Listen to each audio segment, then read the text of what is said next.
You're about to watch another exciting episode of the Dungeon Run, but did you know that you can actually be part of the adventure? Tune in live on Wednesday nights at 6 p.m. Pacific time, and you can make your voice heard and help determine the fate of our adventurers. Hope to see you there. Hey, greetings, friends. Welcome to the Dungeon Run. Look at these faces. We're back, babies. Welcome back to Forbidden.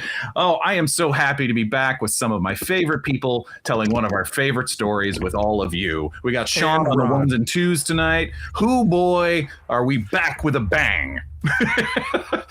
Our darling Rachel could not be here, but we know we will see her and Lorelai soon enough. I'm just going to have to be satisfied with tormenting these three lovely players in the meantime. How we do? We've had a split party for the last several episodes, and was they run? Still split for the time being. Still split. I think things might be crashing back together in fascinating fashion tonight. How we doing? We living? How's everybody? We breathing? Thriving, playing so much Pokopia. Whoa! Yes. Oh, I'm playing Leaf Green. Pokopia. I'm playing Pokemon. Pokopia. Wait, you guys don't know about Pokopia? No. I do. Okay, Lexi. I'm gonna put my muffs on. Talk to everyone else. Talk to everyone. Yeah. Basically, the quickest thing is it's a Pokemon game. It's the newest Pokemon game. Okay. You are a Ditto who takes the form of their previous trainer. So you're a Ditto who is human, okay?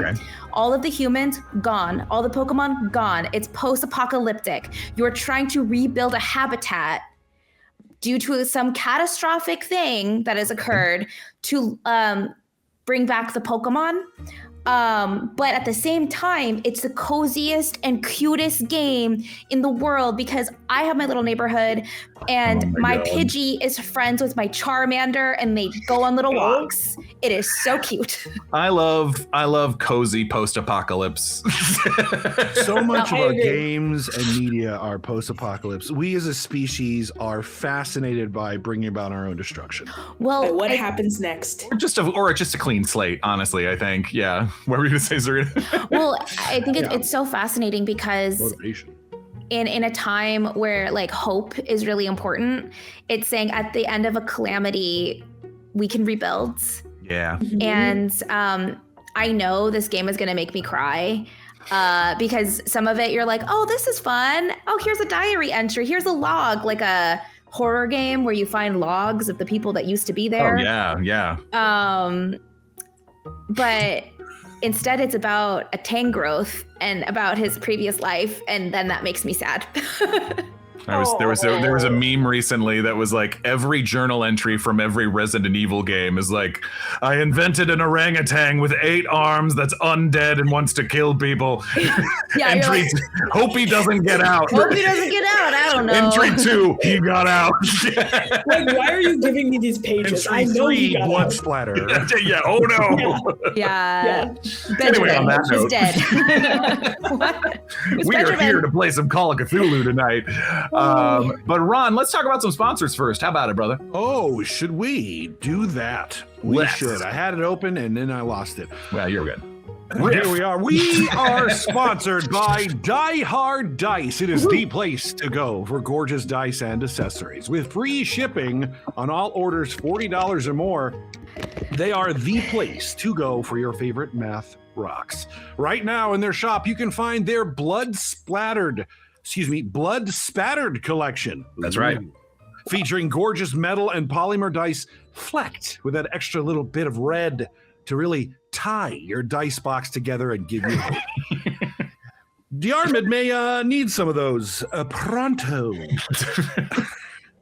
Morgan. Don't forget to use our coupon code. I like to leave you little notes when I write these. Don't forget to use our coupon code Dungeon Run, capital D, capital R, all one word at checkout for a discount on us. We are also sponsored by Eldritch Foundry, where imagination meets craftsmanship. Build gorgeous detailed minis for all your games, now available pre-painted. Available now with only a few spots left. They've got their Eldritch Unlimited lifetime subscription. Yeah. That's right. Get unlimited STLs for your 3D printer and design all the minis you could want for the rest of your entire existence. Which I hope is long and fruitful for all of you. Available for a one-time payment of only $499. That is one unmedicated subscription to a GLP-1, if you didn't know. They don't do this often, so pay once, print forever with Eldritch Unlimited lifetime subscription. And to be sure to use our discount code, the Dungeon Run, capital TDR. The Dungeon Run at checkout. My brain, y'all. Neurodivergency. It's a totally normal time. Everybody's It's beautiful. Everybody's anxiety levels are at totally normal levels. What? True story. GLP-1, if you don't have insurance, if your insurance doesn't cover it, GLP-1s, the best ones on the market are about $4.99 a month. Keep going. I know things about GLP-1s, and I'm holding it back. The Dungeon Run are not Same. sponsored by Wegovy or or what? No, we're not sponsored by Wegovy, but if you want to sponsor live play Wegovy, You guys are getting into the tabletop space. I could totally use a subscription. I think Patreon is next. Our show is made possible by Patreon. Go to patreon.com/thedungeonrun for all the incredible bonus content. For just $5 a month, you get access to cool behind-the-scenes content and our after show, Short Rest, exclusive only to you patrons. Exclusive VODs and updates, free interactivity. There's so many rewards at all the different levels. Brief throw to Morgan. How the first campaign of our Patreon game is coming to a close soon. Thank you for reading that so clearly. This is true. Our first campaign is coming to an end soon. That we've been running for the last several years. That I've been running for the last several years with our patrons as players, and it's such a joy to kind of see everybody. We're actually kind of figuring out, because again, I've talked about this before. It's like 20 players currently at the moment, so we're like trying to figure out like, all right, if this is one of your last sessions, what party, like which characters do we need to have at the same table together and stuff like that. But I think there's also, so if you're looking to join our game in the future, just know that I am planning on starting a second one shortly after this one wraps up. So we're really excited, and I love all these guys. I see those of you in chat. Can't wait to wrap this all up with you guys. But yeah, so join the patreon.com/thedungeonrun. New patron shout out. Welcome, Alarian. Woo! A la Iran. Yes, I was wondering how you're going to pronounce that. Alarian is what I would guess from that, but that was my guess too. A la Iran. I don't know. Alarian. There's so much more fun to be had. Get over to patreon.com/thedungeonrun. Morgan. Thank you, Ron. As you might know, or if you're new here, we are an interactive show where you have the chance to affect our story in unique and surprising ways. You can use our custom Twitch extension or the link you can find in the About section of our Twitch page while we're live. Or you can just go to streamelements.com/thedungeonrun/tip. Now, there are two ways to help or challenge our players. You can choose to give bonus or penalty dice for any player or the keeper. It's just like advantage and disadvantage, where you get to roll twice and take the better or the worse, depending on the what you've given them. Or you can give any player the power of luck. We are giving you the option of adding 10 luck points to any player's stash that they can use to turn a failure into a success. As a matter of fact, Diarmuid, I think this happened when you, Dungeon Speedrun gave you 10 luck points. Was that last month? I think that was, yes. Okay, great. All right, then never mind. All right, thank you for being honest. But I can have 86. That'd be fine. No. Spoiler alert. Spoiler alert. Given where we're starting tonight, maybe it's a good time to give Ron some stuff. I don't know.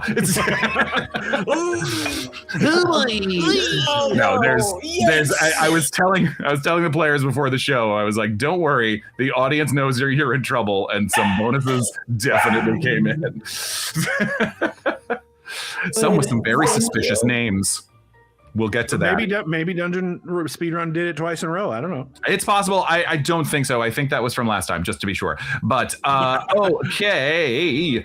But if you are a higher level patron and want to cash in your free Patreon interactivity, again, a reminder, you can do so either by messaging us on Patreon, or you can message me on our Discord, or Angel Devilson, who is our incredible mod and one of our amazing community members, helps us by if you can simply message her, and she will let me know how you would like to cash in your free bonus or penalty dice or your free luck points for the month. So make sure you do that. Great. I think that's everything. Oh, hey, Holly. Hi, sweet pup. She heard maple bark and somehow through my headphones started being like, where's that dog? Where's that dog? Who that dog? Who's that dog? Why is she so mad? She's so tiny, everyone. She's tiny little. Even across hundreds of miles, our dogs are friends. We're all friends. Oh, she ran. I cannot get her. Oh, there she goes. Amazing. Oh, there she is. Okay. Let's get all this cuteness in now. Before the horrors begin. They're helping us. Amazing. Okay. Can this be our thumbnail? Yes, maybe. Honestly, maybe. Make a scary face. Let's make scary face. How horrifying this what episode. What the heck happened this episode? You gotta make a scary face. I love you rigging the thumbnail. Beautiful. This makes my job so much easier. Let me write down the time code. Hang on a second. Incredible. Oh my goodness. Okay. Can you tell we enjoy having fun with each other, friends? Okay. We're back at it, friends. Sean, would you take us into the Forbidden, please?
The last time we were together, Lorelei phoned a friend, Lady Milligan made a hasty escape, and Diarmuid's hesitation might have cost him very, very dearly. After surviving a near-fatal shooting at the hands of Josephine Lynch and a fitful night of frightening dreams, Lorelei found herself evacuated from the hospital and away from the clutches of Scotland Yard by her friends. She came to in the back alley hospital just off Piccadilly Circus, operated by Dr. Harrow, Diarmuid's former comrade-in-arms from the Great War. But despite a sweet glimpse of Charlotte wishing her a kind farewell before leaving, Lorelei woke to find herself alone. Luckily, Maud, Dr. Harrow's reliable, if somewhat nosy nurse, was nearby to check on her and offered to contact a friend for Lorelei to come keep her company while she recuperated. Lorelei took her up on the offer and reached out to her old friend Mildred, the bookshop owner. Already deeply concerned for her friend Lorelei, Mildred was quick to arrive, bringing a care package of sorts, along with her news that Lorelei's flat was currently being watched by the police. No doubt a result of her absconding out from underneath her police guard back at the hospital. Yup, actions have consequences, friends. That would have to be dealt with one way or another. But that time would come later. For now, Lorelei simply needed to rest, and the warm company of her old friend, along with some very strong painkillers, was the perfect prescription. Meanwhile, several hundred miles northward, Diarmuid was quite busy coming to the frightening revelation that nothing was as it seemed. After having impulsively thrown himself into the transdimensional cabinet he and Eden found while investigating the residence of Josephine, the investigator felt himself whooshed at an impossible speed through the ethereal realm of London and then north to Scotland, somewhat close to where this adventure all began. With a slam and a thud, he found himself thrown out of the identical cabinet on the other side and onto a lavish rug in a dark sitting room, surrounded by furniture covered in drop cloths. It wasn't long before he heard approaching footsteps, however, and thinking quickly, he hid himself behind the door, readying to level an attack on whoever entered the room. It was much to his surprise, though, when the figure that came walking in was none other than the Lady Flora Milligan, Scottish noble and the benefactor of Eden. It would seem Lady Flora, at the very least, had a mysterious connection to the dangerous Josephine Lynch, or at the very worst, well, we'll get to that. Diarmuid hesitated to strike the stately but seemingly fragile elder woman in front of him. This same figure who'd been so kind to him previously and was a trusted friend to his investigating partner. There were too many questions, and she must be able to answer them. With his handgun drawn, Diarmuid withdrew from the shadows and began to question the lady. She quickly shared that she was no fan of Josephine's, that the cabinet had come to her from a wealthy acquaintance, and that the dangerous and unpredictable Miss Lynch had only become involved later, assuring Diarmuid that she was no friend of Josephine Lynch. With her undeniable mix of charm and authority, Lady Milligan was hard to read, but perhaps because Diarmuid simply wanted to believe her. He holstered his gun as they continued talking. He spoke of Eden, how she might be ruined by the discovery of her involvement in these dark and mystical matters, appealing to her humanity, and she seemed to take it to heart. She offered him tea, and never seemed to raise her voice above a calm and soothing tone. So when Diarmuid began to feel a tingling sensation drift up his arms, the sound of her words entering his mind like a strong liquor, as he suddenly seemed unable to move or even speak. I do think you're a good man. It's so unfortunate. I knew that woman was trouble. Stupid Josephine Lynch. Stock still, numb and dumb, falling prey to an enthrall victim spell. Standing in the upstairs parlor of a Scottish manor house, Diarmuid stood helpless for several minutes as Lady Milligan calmly left the room. He heard her call to her housemaid Eloise as they prepared for a hasty exit. Several moments later, he heard a loud, distinct scratching noise on the door of the room, like someone carving something into the sturdy wood. Then rushed footsteps. Then a distinct thud from down the hall. Then another thud, closer this time. Facing the window, Diarmuid watched through hooded eyelids as the headlights of an automobile drove away from the house, no doubt carrying Lady Milligan and Eloise. And then, with a smashing sound, Diarmuid heard the door to the parlor splintered and torn off its hinges.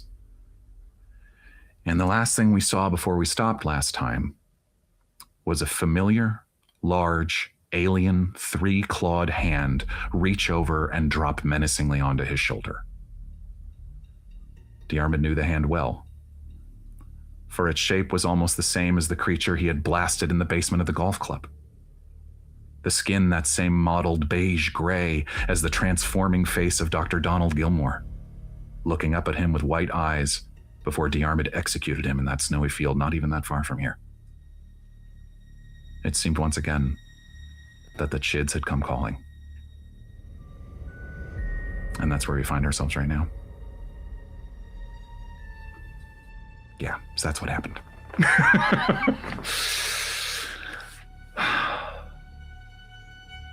If your body could tense even more in this soporific state as you stand there, Diarmuid, you feel this heavy claw drop onto your shoulder. And then with a whoosh, you feel a blow coming. Okay. We're going to roll some important rolls now to remind us all as to the rules of this spell. As I said, he is struck numb and dumb, basically incapacitated, unless he is violent, unless an act of violence occurs against him, or unless someone shakes him awake. It needs to be a distinct shaking. So it's a little bit of a good news, bad news situation. Because what's about to happen, if the Chid succeeds, will seemingly knock you out of this spell. So it's just a matter of if it kills you or not. So I'm going to roll with advantage with a bonus die because you are just standing there, unable to move.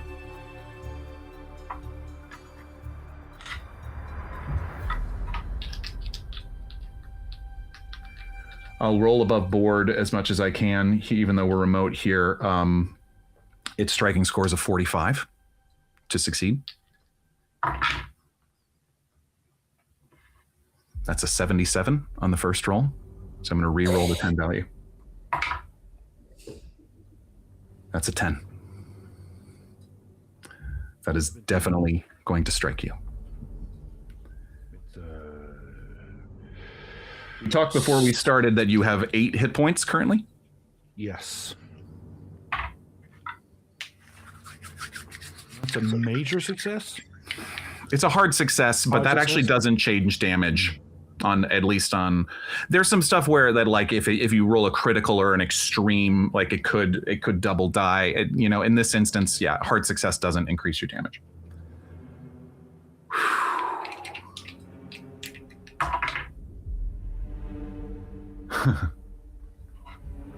Checking my stats. Okay. Yeah. The damage dice it does for its unarmed attacks are 1d8 plus 1d6.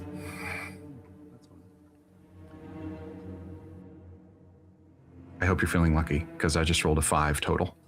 I don't know. I got 3 left after that. Your total hit points are 10, correct? Yeah. You were at 8 out of 10, still recovering somewhat from the stab wound that Josephine gave you 2 nights ago. This counts as a major wound. The rules present as when you take a major wound or when you take a single attack that is equal to up to half of your total hit points. So tick the major wound box on your character sheet. You immediately are knocked prone. Big roll. Because when you take a major wound, I need you to make a con roll to avoid falling unconscious. I will say, you have a bonus die from Dungeon Speedrun. Okay, so the first one's 38 under 40. Okay. You don't need to spend it then if you don't want to. Okay. Yeah. That you are able to stay conscious. As this massive 3-clawed hand, you had seen what this thing could do in the past. As it partially spears you and partially throws you. We'll say you are thrown against the wall to the side of the cabinet. You are knocked prone. But you suddenly feel, as the blood is spreading across your shirt, you are suddenly feeling, all of the feeling rushes back to you, and then it immediately turns into searing pain. Mental and physical. It does get another attack. Okay. But here's the thing. Since you are now back with all of your faculties, with every attack, again, I say it has a 45 to success. You can either choose to dodge or fight back.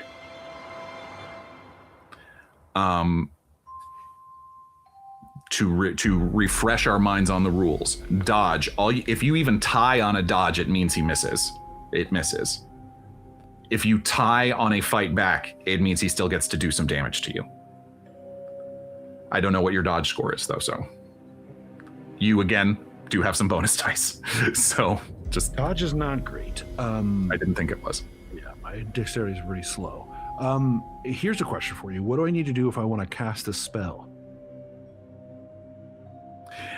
I think it would have to wait until your turn, which would come immediately after this. So it's still within its round.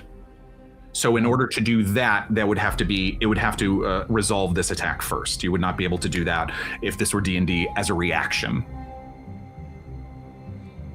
So my options are to dodge or to fight back. Correct.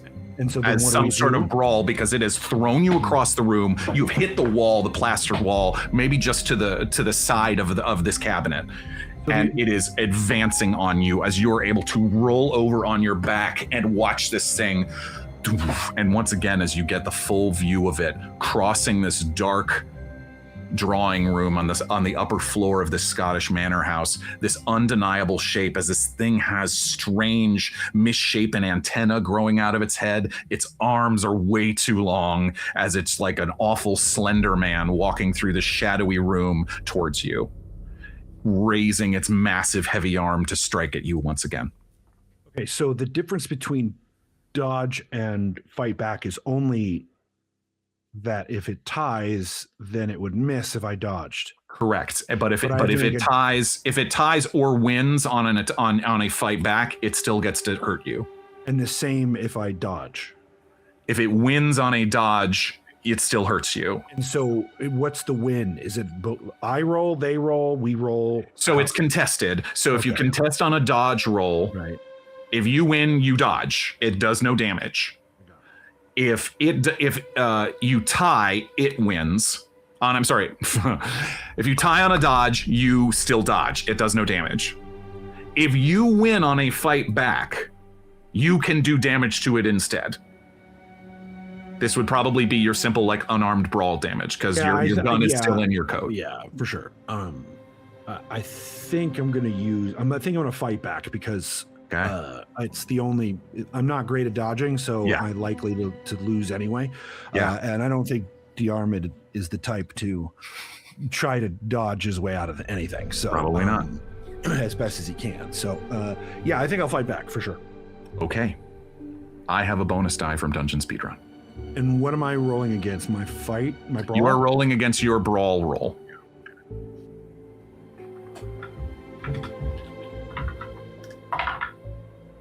Ooh, first roll is an 87. Thank you, Dungeon Speedrun. Keep it high. Keep it high. What'd you roll? First roll is an 18 under 73. Wow. So I will roll. I will spend. I will let you keep it. Okay. Because even on a with a bonus die, I only rolled a 67 over 45. Well, the spending of 4 points gives me extreme. Okay, on a fight back. Yeah. That's right. Okay. What is your brawl damage? My brawl damage normally is 1d3 plus 1d4. Okay. As this thing is charging forward at you, you've got the cabinet right there. You are on your back. Do you kick it in the stomach? Do you kick out at its knees? Do you slam the door of the cabinet into it? No, I think... so it tries to swing at me, right? And misses? Is that what happens? Yeah, basically, right. So you are able to swing downward at me, and I'm able to sort of like dodge it slightly. As its head comes by, I want to grab its antennae. Yep.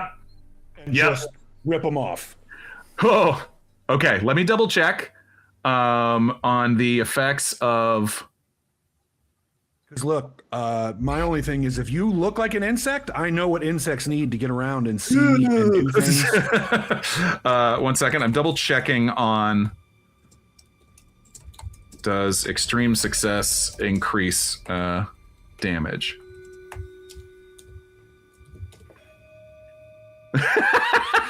Sean, sorry, we are going wild over here. Yes, okay, it does. No kidding. With an extreme success for non-impaling weapons like brawling or with clubs, you deal maximum damage. Okay. Which is 7. Okay, I'm sorry. Tell me again exactly what you do to this thing. As it's swinging and trying to reach me, I think part of me dodging out of the way maybe makes it lunge forward too far, and that's when I take the opportunity to play and pull those things off. Ugh. Gross. Okay, you reach up and yank down as this thing. It can't really make sounds. It makes it or it doesn't have a mouth, and it makes something almost like a guttural, otherworldly abomination of whale song as you reach up and grab hold of these two protrusions out of the side of this thing's head and yank down. Here's the thing. You do 7 damage. The skin of this thing is quite tough. So it technically has armor of hide that will absorb 3 points of that damage. But you still are able to, we'll say you full on rip one of these things off. It is now your turn. So turn first. The spell that I have been. Can you? I don't know. Barrier of Knock Teeth, I believe it was. Yeah, I don't think I ever got the actual text of the spell. Okay. Make sure I've got it. So yeah, I just want a reminder of how it works. I believe it is variant on the amount of magic points you put into it. Okay. All right, 1 second.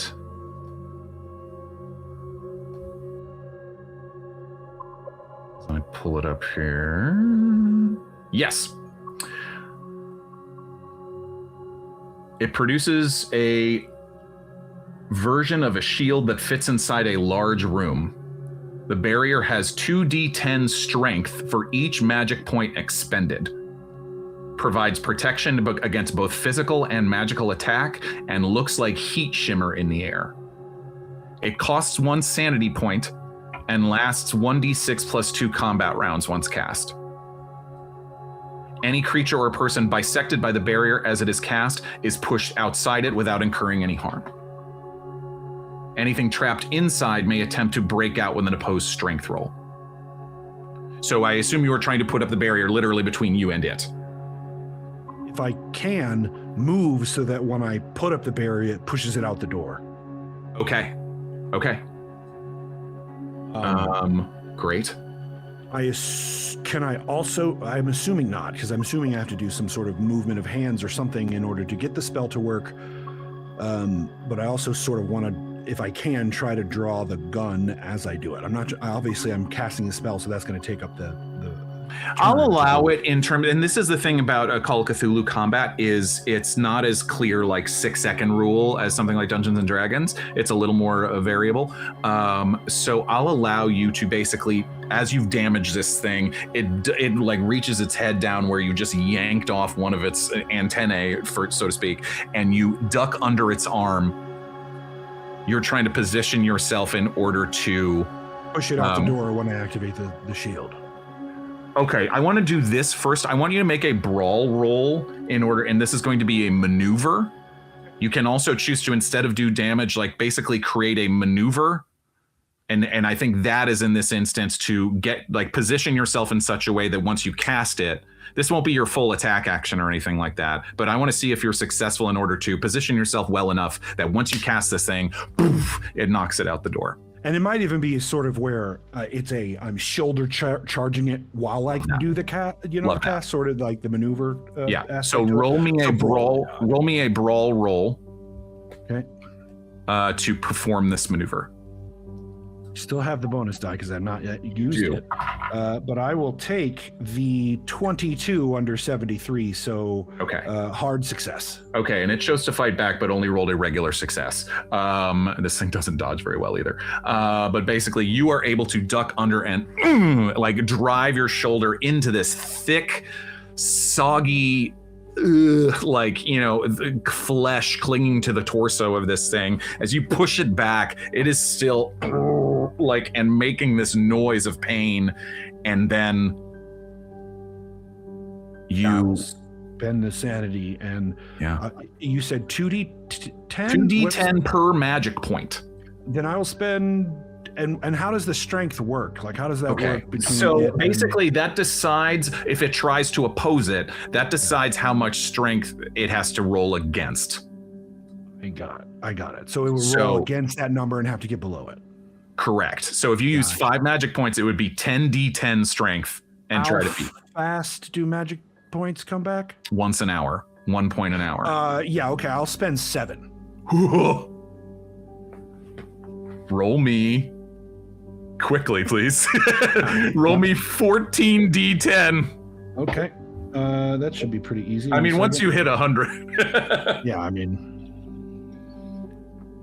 14? 2d10 per each magic point. If he uses 7, that is 14d10. That would be 97. Wow. Okay. 97. What does it feel like? As for the first time, you put your trust in these words that you found scribbled by Harold Hawkins. I don't even know that it's trust for Diarmuid. I think it's pure seething anger of a betrayal of not only, and it's not even his the betrayal that occurred to him. It's the anger of betraying a person who doesn't deserve that level of betrayal. Wow. And it's you think of Eden. Yeah, it's Eden's at the forefront. It's the reason he didn't pull the trigger to begin with.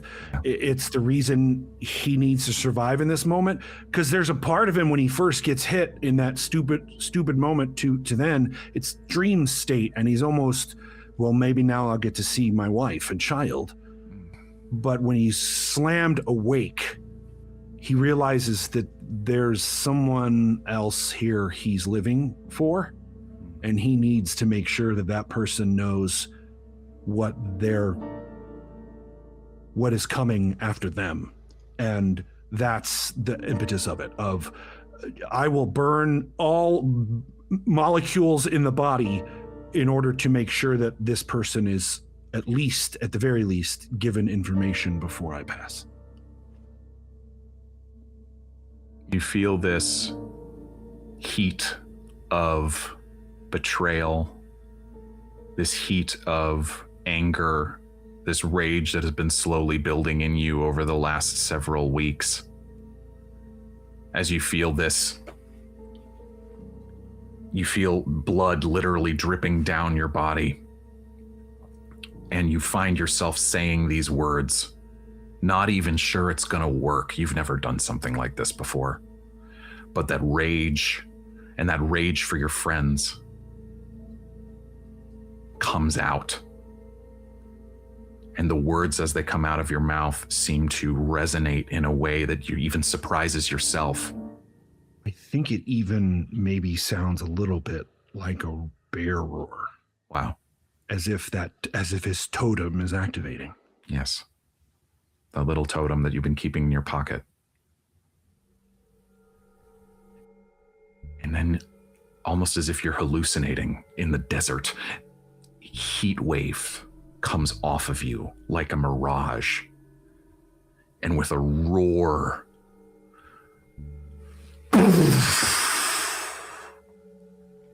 this strange, ungodly thing from another realm is blasted out through the doorway.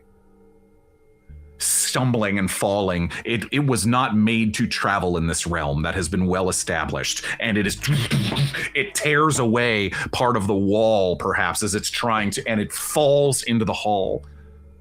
And the air in front of you shimmers. And for a moment, as you feel your blood dripping down, you feel yourself pretty close to dropping. You see your wife Maria's face in the heat shimmer. And you're reminded once again of how close you came once again. You lose 1 sanity point. But that barrier stays.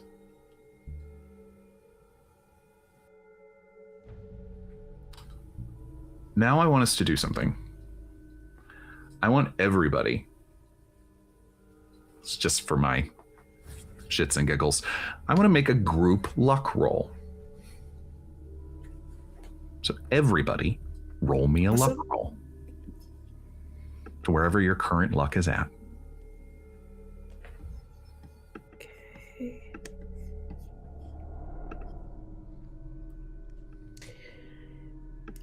I got a 47 under 65. Nice. 71 under 76. Nice. I'm going to use my bonus die. Okay. Real close. Thank you, Dungeon Speed Run. 12 under 72. Wow. Okay. So with that's at Change least that from a 92 to a 12. that's a good that's good bonus die. That's an extreme or a That is definitely extreme, yes. okay. So okay. Surena, roll me a d4.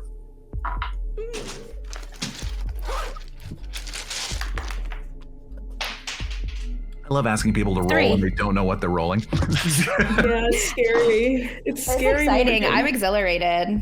This dice is weird too. 3. Thank you. Yeah. Okay. Diarmuid, you have a moment to yourself as you are feeling this barrier holding and protecting you there. You would know that the barrier,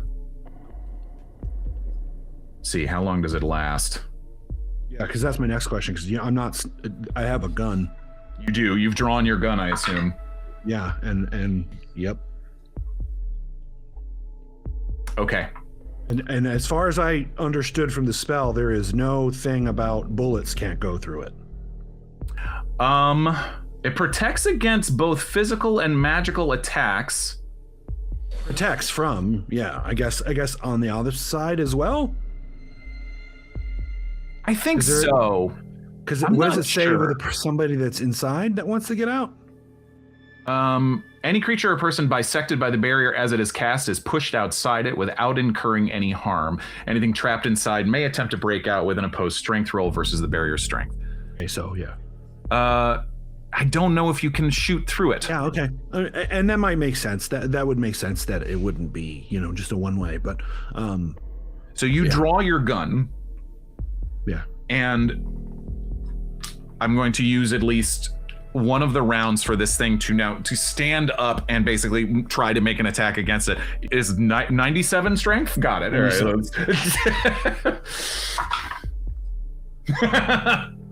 That's a fumble. Now, what is a major wound? Ooh. That's a fumble for the chid. Which is good for us. That is good for you. I just rolled a 98. Oh gosh. That is a fumble. As it is, we'll say that it has been knocked back, and so it can't even get to its feet in order to stop in the first time. And you sort of watch. Is there anything else you are doing in this time? You have a few seconds for now. My question is major wounds. What do those indicate, and what do they do? Major wounds, you know that if you were to drop to 0 hit points, you would die. Or you would at least you could die. And if you could perform first aid on yourself, you can regain 1 hit point. But it would not remove the major wound. Gotcha, that's the thing. That needs time, I'm assuming. That needs time, yes. Yeah, I'll try first aid. I don't know that it's going to work out, but I'll try it at least. Okay. To be effective, first aid must be delivered within 1 hour, in which case it grants 1 hit point recovery. Yes. Okay. But I want to make sure, yeah. Right. So normally if you drop to 0 hit points, but you haven't taken a major wound, you are just unconscious. But if you drop to 0 hit points with a major wound, you are dying. 20 under 30. 20 under 30 first aid. That's great. Yep. you are able to quickly shove. You've got the drop cloths around you. You've got a lot of things around you in terms of things that can be quick and dirty bandages.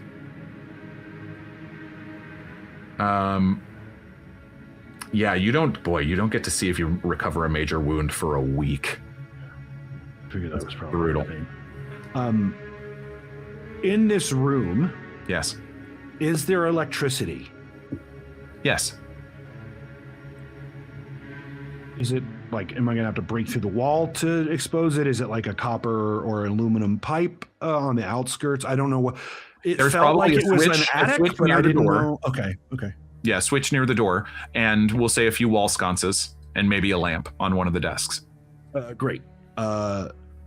What I'm looking for is probably something that's going to give me some room with, a positive and minus close together. So like a cord that I can pull apart and then together. You basically want to, you can yank the lamp out of the wall. Okay, great. You're looking for a live thing. So I mean, like, if you want to use one of your rounds to basically like break into one of the either the light switch or the outlet. Yeah, it's gonna be something that's it needs to have a little bit of length to it so that I can like toss it. This is a big. Oh, interesting. This is a big room. I mean, it's a big house. So I think. Roll me a electrical or mechanical repair. It stays in the room, the shield, right? Stays in the room. It doesn't move with me. I believe so. It moves with me? Or stays in the room? The rules seem kind of flexible there. Oh. So if it's centered on you, I don't see anything about it moving with you. Okay. So it's possible that I think in this moment, if you're wanting to move around the room and basically have it protect this room for now, right. I think that can be the spell's intention. Okay. So then, and it's just it's fumbled and still looks like it's trying to get into this space. It is now, yes, it is now started to stand. As you are messing with the electrical, it will try once again to slam into this. You get the sense that this thing's not very smart. I do get the sense of that because it's sticking around. It fails on another strike towards this barrier. Okay. I'm gonna spend. Definitely fails on that one too. No, I don't need to. I already used my bonus. I got 43 under 45 for electrical repair. Okay. And you are trying to basically crack open the outlet and yank the cords? Essentially I'm trying to pull as much of the electrical wiring out that I can, for sure, so that I have a little bit of like I can toss it and there's a little bit of room for me to toss it, because I have formaldehyde, if you recall. Yeah. And if it meets a spark, that's not gonna be so good for this chid. Okay. Roll me another luck roll. I'm going to need a hard success for there to be enough cable that you are able to yank out of the wall and still have it reach it. Okay, let's do this. Let's see. My luck is still pretty high, 72, 26 under 72. That's a hard success for sure. It is. Okay, you are gathering all of this thing. Meanwhile, this chid is standing probably not far from you in a rage, swinging these claws at this heat wave barrier that you've created. And can I dispel the barrier at will, or can I like lower it and then reopen it? Or it didn't seem like there was much. I think you could. I would say you can probably dispel it. I don't know if you can drop it and put it back up. Fine. Perfectly, I'm okay with that. I think given the rules I'm looking at, I think one makes sense. I'm not sure about the other. For sure. As you are in the midst of prepping this formaldehyde and you have this electrical wire that you yanked out of the wall, something else happens. Oh, no. Charlotte and Eden. 3 rounds after this. Yeah. The two of you, after thoroughly destroying the apartment of Josephine Lynch and waiting some 25, 30 minutes for Diarmuid to return through the cabinet. The two of you held hands, and for the first time, Eden, you stepped into the ether. And I described it at the time, but once again, just you saw for the first time what your friends had been describing to you, this strange, destroyed version of London that just seemed to drift off like ash into the distance, into the darkness in all directions. And for a brief moment, you were able to absorb and look around you and see what was happening on all directions. And then, like hyperspace in Star Wars, you were whisked at the speed of light northward. And suddenly you can't keep your eyes open as you feel yourself just thrown across hundreds of miles in mere moments. The two of you. Two people come flying out of this cabinet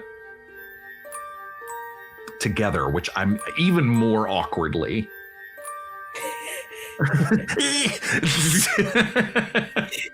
Literally. Charlotte, we'll say Eden lands on top of you, sort of.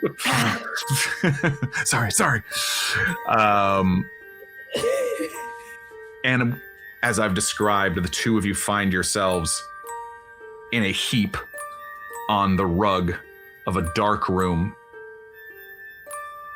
It takes your eyes a moment to adjust.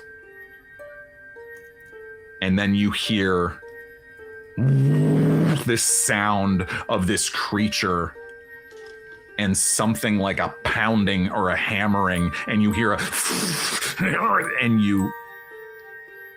it's almost too much to take in one moment. As you look up and you see standing in the doorway a familiar silhouette of a one-antennaed chid thrashing and slamming against a wall, but it's like it can't move forward. Like it's doing the worst mime show you've ever seen, as it is slamming and moving against some invisible force. And huddled off to one side, looking not great. You see Diarmuid. I think you see Diarmuid is on one knee, sort of like 1 foot still on the floor, but his knee on one, and he seems to be wrapping something around a large jar of a very viscous liquid. And I think as you see him lift his arm to wrap around here, you can even see a little bit of bone as rib bone is exposed from where he's been clawed. And he looks over at you, and with almost no emotion whatsoever in his face, he says, "Oh, du bist da," and begins to continue rapping in the thing. And then looks and points to the thing in the doorway, and then says something else in German. Something else in German. Yeah. Something else, but in German.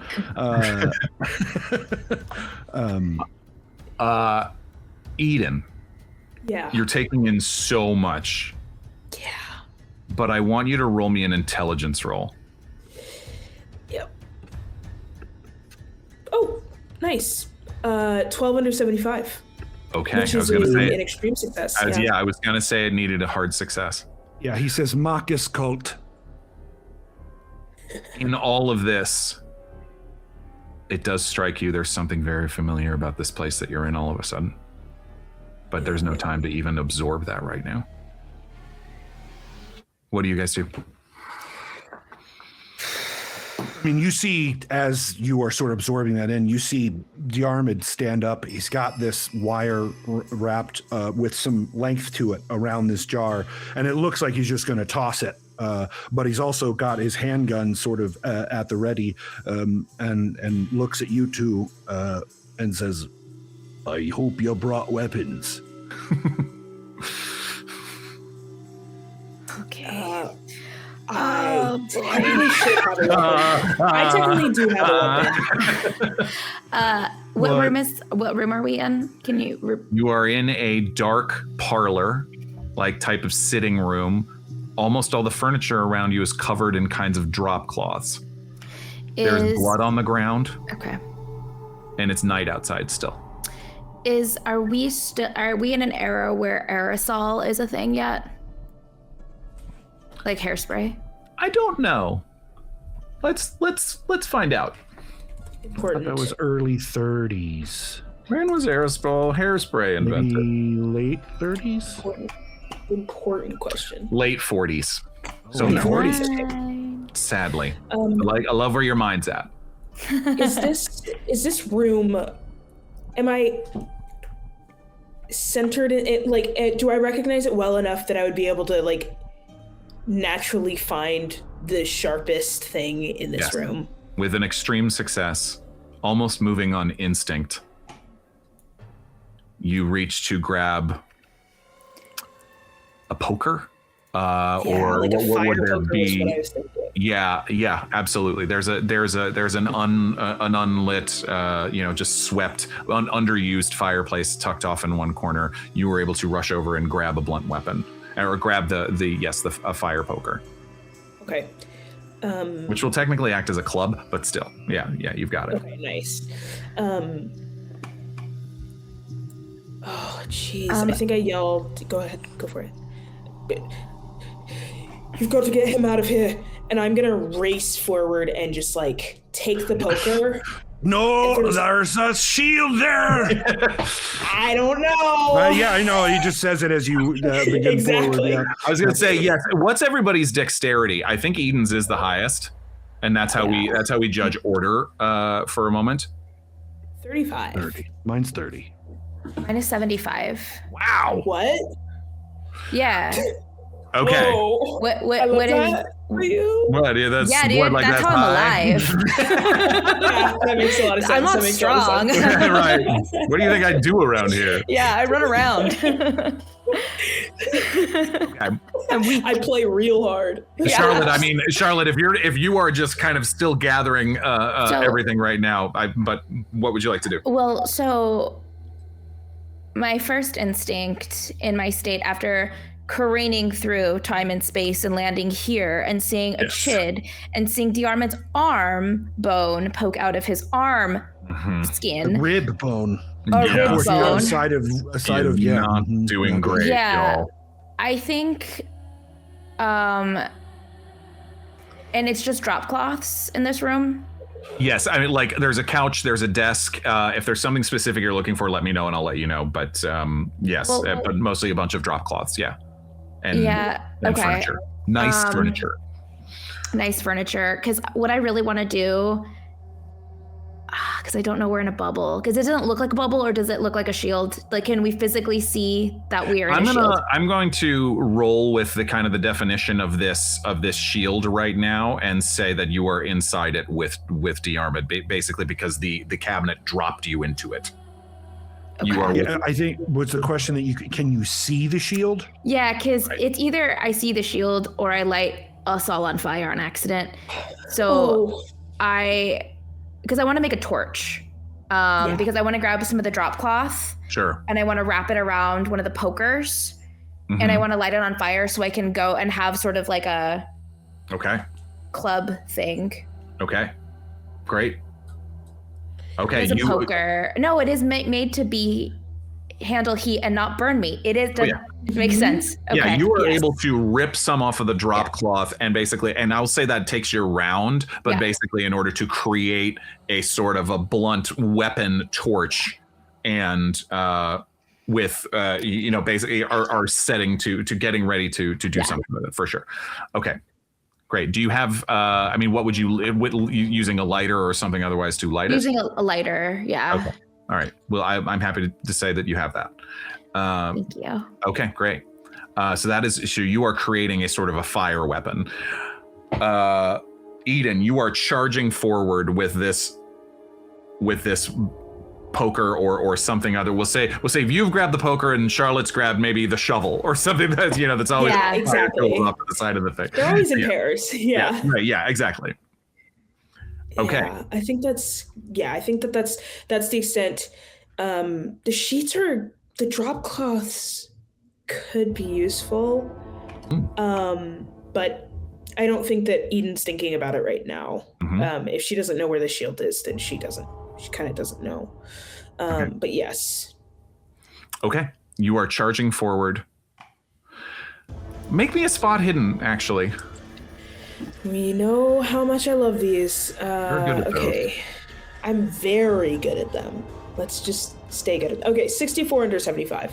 64 under 75. As you find yourself charging forward, and you hear Diarmuid say something, but that doesn't respond to you as much as you get closer and are ready to swing your hand down on this thing. You do see, again, this chid is trying to make contact and smash into this room, but you see something like a shimmer of heat stopping it.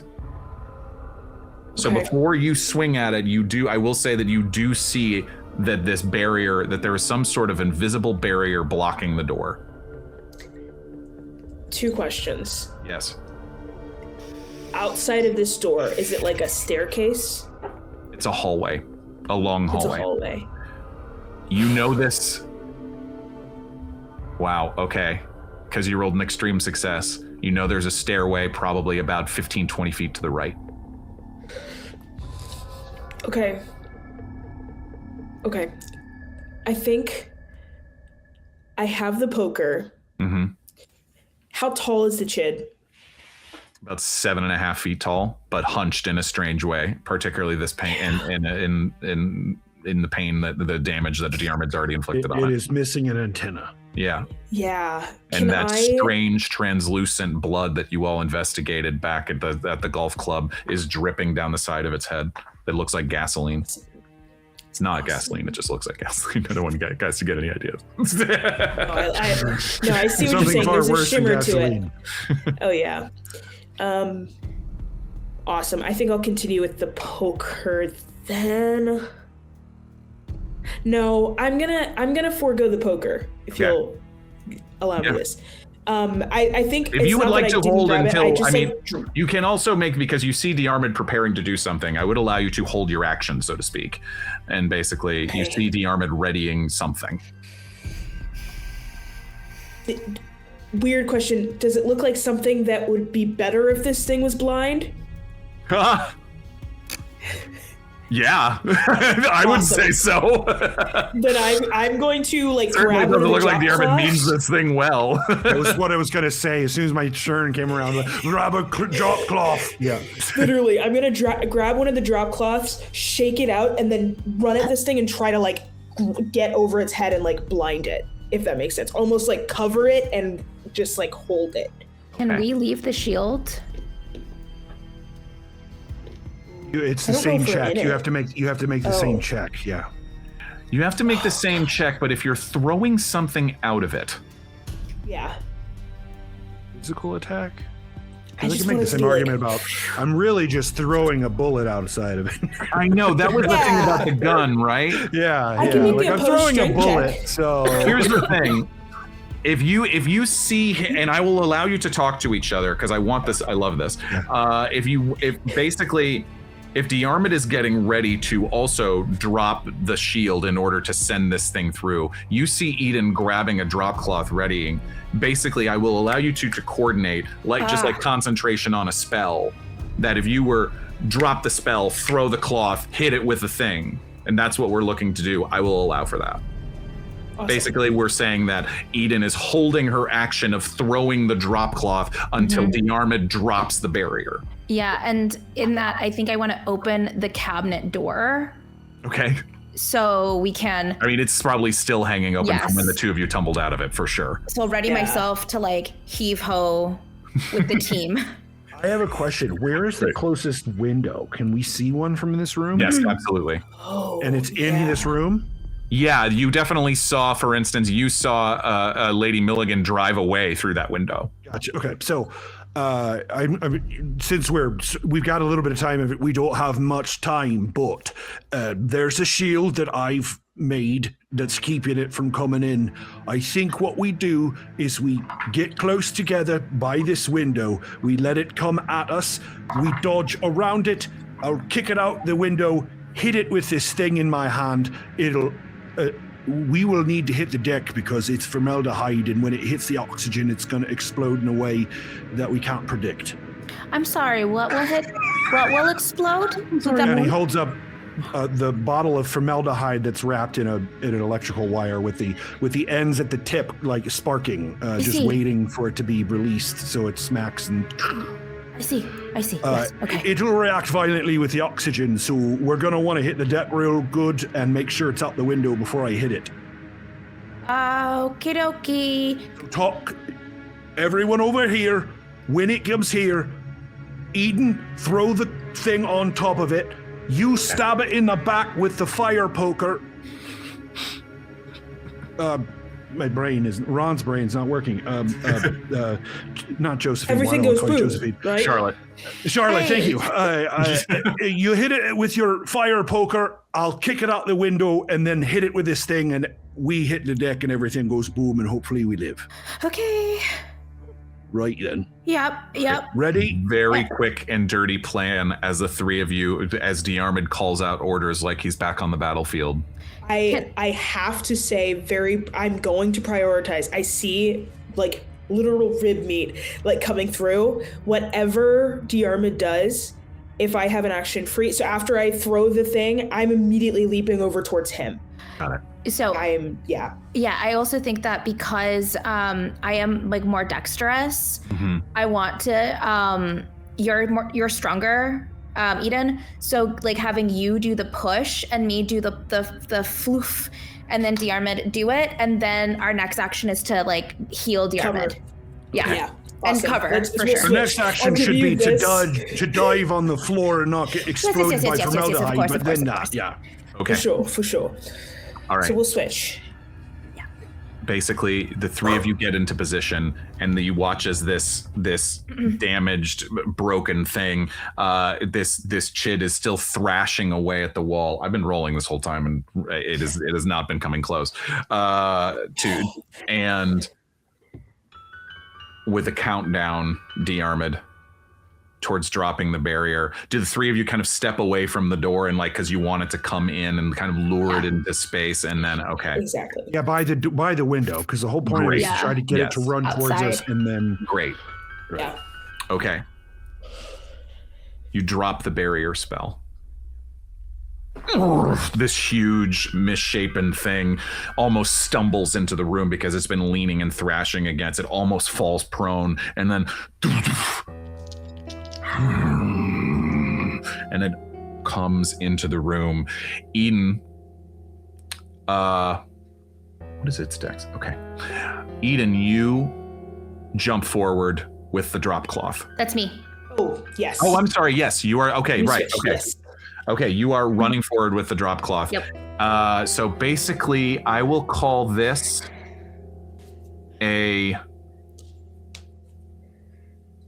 I'll say dexterity check works. Basically, that you are trying to throw this drop cloth onto it. I will allow it to try to dodge, but I don't think it knows what you're doing. I'm new and I have a sheet. Yeah, it doesn't know what a sheet is. But yeah, so roll me a dexterity check. I will allow this thing to dodge, or to try to dodge.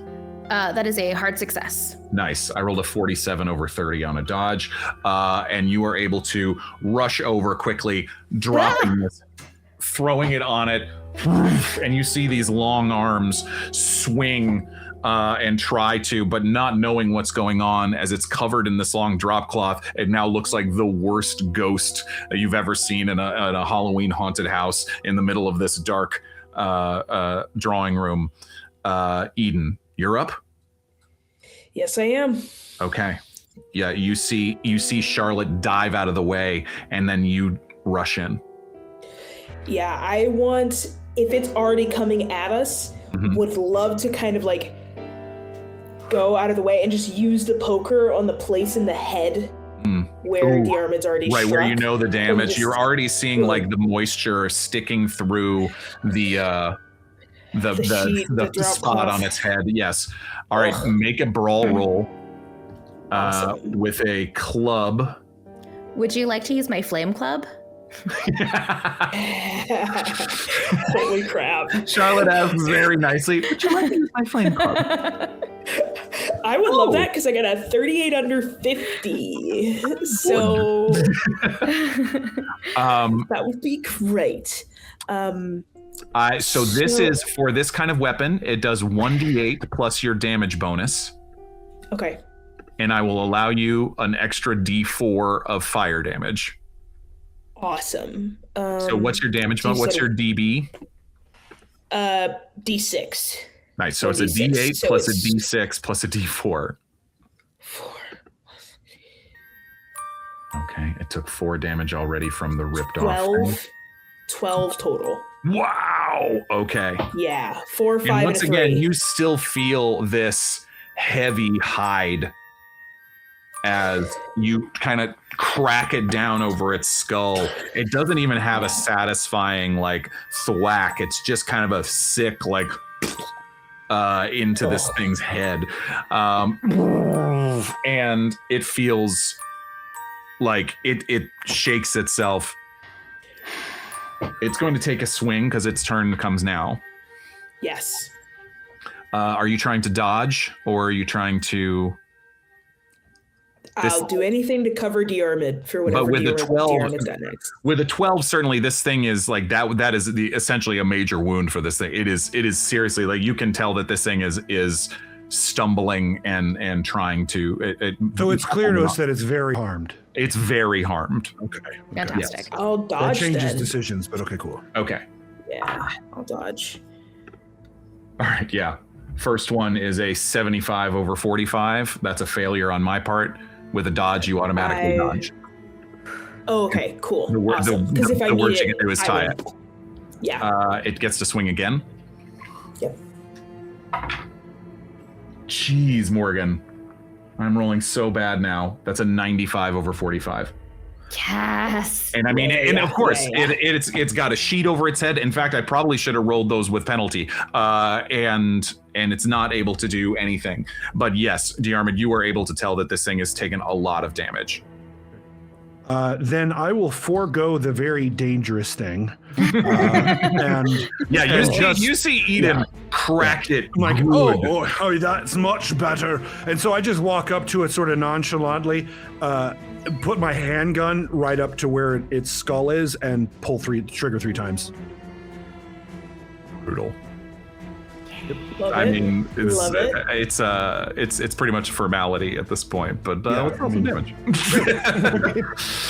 I want to know. Personally, I want to know. Well, I want to know. First attack was a 27. How dead this thing? Under 44. Yes. I won't spend the luck. Yeah. Second one is 23 under 44.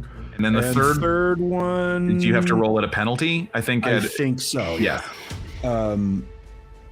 No, because it's a handgun. It's an automatic handgun. It's only if I'm using a submachine gun do I start losing more as I go on. But you might know more about specific handguns. I will double check those rules, but again, since this is pretty much a formality. So I'll roll both of them. The first one is a 33. The extra die is a 23. So 33 under 44. Okay. Yeah. Even if I don't get the 23 under 44. Just full gangster style. This thing just lifts its head after doubling over from the strike that Eden gave it. And it seems to it's through even through the darkness of this silhouette of this drop cloth that's covering its face, you just see the like start to open as you see the shape start to lunge toward you one more time. And boom. You end it there in the parlor. Slowly unroll the live electrical wires that I have rigged together around this jar of formaldehyde, almost unsteadily, but finish and put it down and sit down hard on the floor. It stumbles back, falling backwards. It probably destroys a side table as it against the wall. Its long clawed arms stretched out on the floor as this thing is now bleeding that strange, viscous, translucent blood, but it's covered with this drop cloth now, which now has 3 holes in it. Welcome to Scotland. I rush over to Diarmuid. Careful now. I'm always careful. And I look at, what am I looking at? He has been... You might even be able to do the math as you look at one of these long claws reaching across the ground. You can see that has Diarmuid's blood on it. As you see a clear, partially puncture, partially abrasion, as you see that he has been, for all intents and purposes, stabbed by this thing's. You are reminded of the wounds to Dr. Lackey upstairs in Macmillan's house when you found him dying on his mattress. I didn't know you were here. How did you get here? Same way you got here. You're losing a lot of blood, Diarmuid. Oh, it'll come back. Right? So I want to try to stop the bleeding. Eden, I don't have a purse, I just have pockets. In my left pocket, can you grab, I have painkillers. Well, we're in Lady Milligan's house, so I'm sure there's a lot of things you need if you'd like to just go downstairs and find it. I'm sure she's got great things here. I'm applying pressure currently on his wound. Eden, you take a breath as you hear Diarmuid just kind of casually say this, and everything suddenly lands. Where you're standing, where you are, why it feels so familiar. And I think that's where we're going to go to intermission.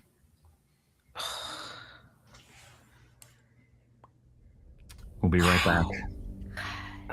Be back shortly, friends, as we come to grips with all the revelations. Diarmuid is somehow alive, not in great shape. Barely. Nicely played. We'll be right back, friends.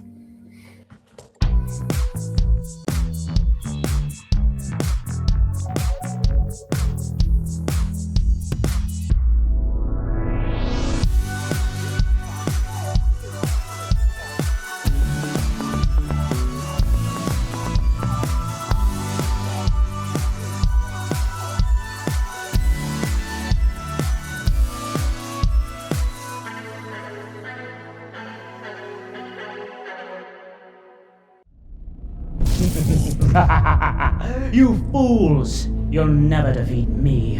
Now face the wrath. Why is he so hot? What? I think it's just that epic miniature. It's really doing a lot for me, too. Yeah, maybe. But he's also kinda... Silence! As I was saying, face the wrath of my metal army, crafted here in my Eldritch Foundry. Dude, where'd you get all these minis? I'm subscribed to Eldritch Foundry's Eldritch Unlimited with unlimited STL downloads. Now, can we get back to... Eldritch Foundry's amazing! I never thought I'd have the perfect mini for my Demon-born, half-elemental, catfolk, warlock, bard multi-class with a bunny wizard familiar, but here she is. Thank you so much for printing her. Yeah. Sure, Jen. No problem. Now face my wrath!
You fools! You'll never defeat me.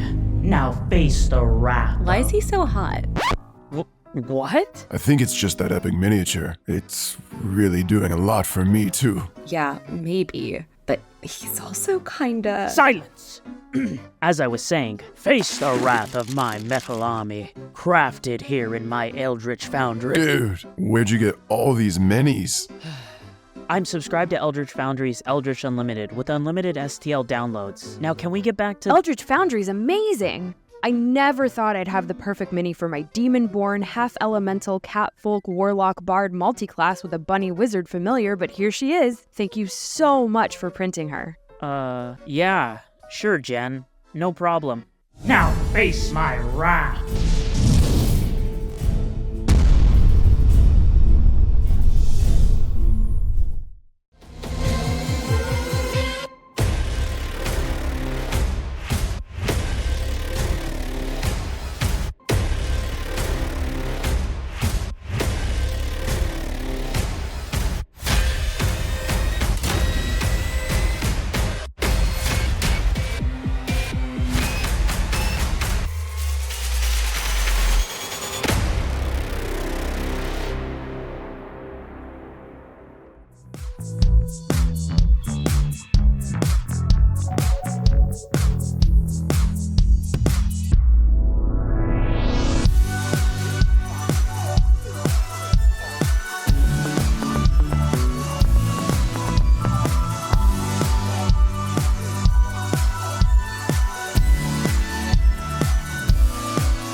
Anyway, where were we?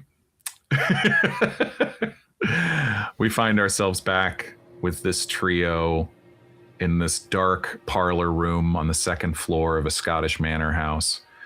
The windows, I think there are several windows in this room, of the countryside, the highlands, stretching out in all directions. It might feel like for a moment that you're back in the ether because all you see in all directions is darkness. Maybe out the door to the hallway, Eden, as you're standing there and as it's all suddenly sinking in, you see maybe just a little bit of light coming up the stairs from the kitchen. But for the most part,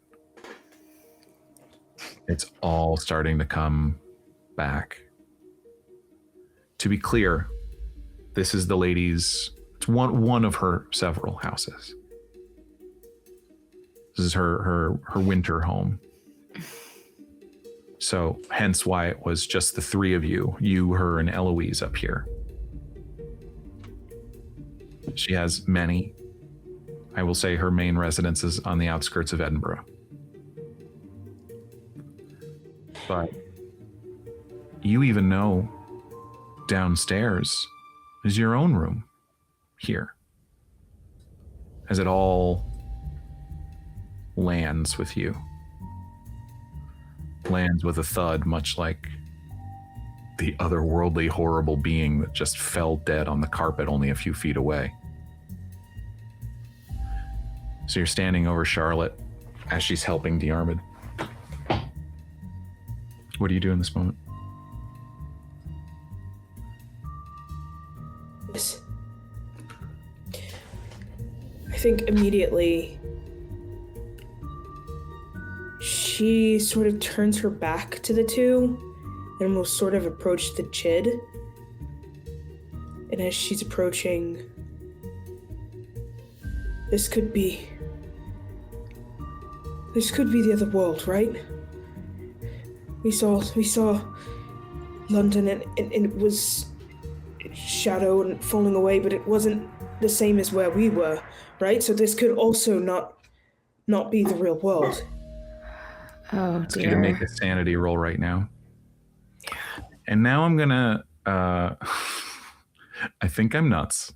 Our community member and patron had asked me had made a special request that I'm gonna grant, to give someone a penalty die on their next sanity roll.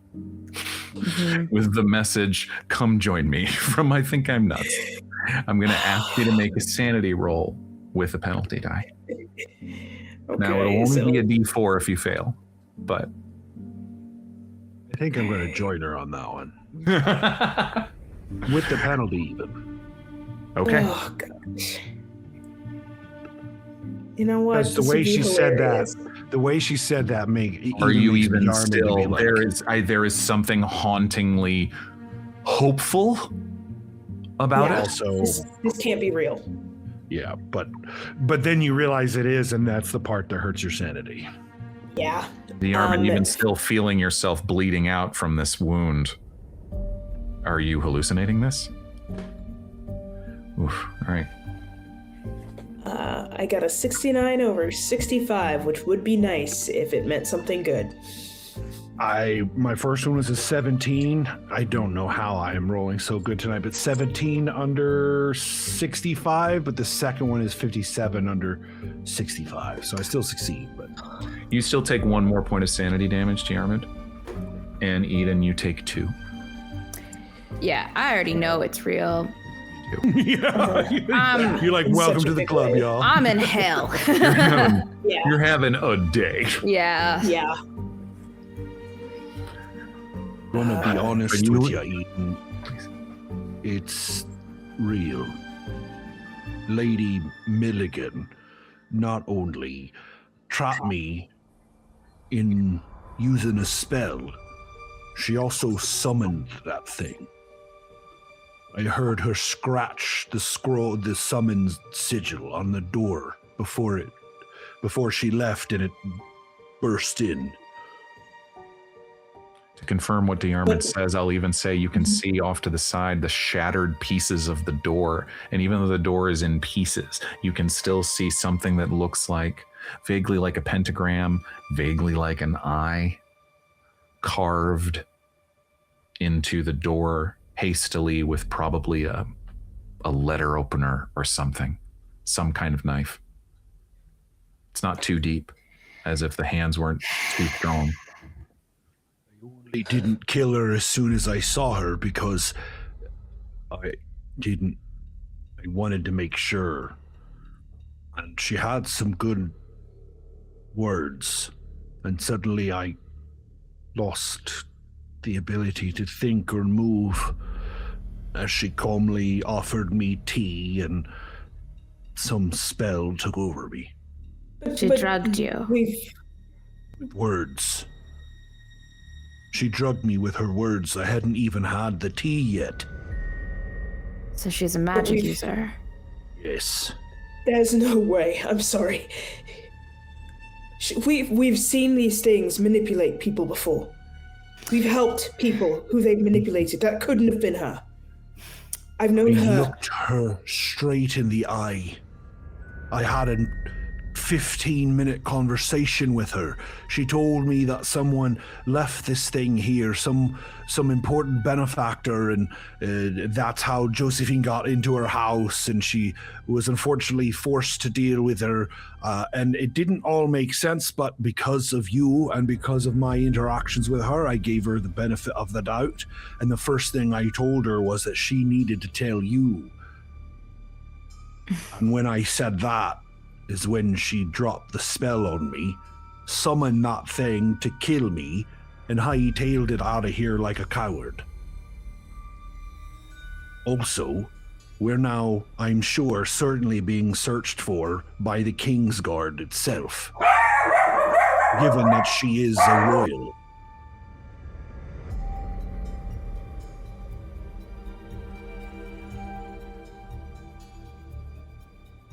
The house hangs quiet around all of you. Deathly quiet now.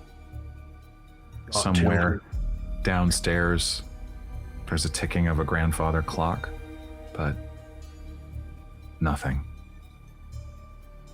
We've got till morning, I think, maybe not even that, to figure out what we can from where we are right now and get out of here. And I don't mean back through that thing. I'm sure we can. I know where she keeps her cars. Could be a long drive. But I also think we should give in. Wait, hold on. Is Lorelei okay? Is she in the hospital still? She's over at your medical facility. She's with the doc. Good. Yeah. All right. She's okay. She's safe. We got her out of the hospital.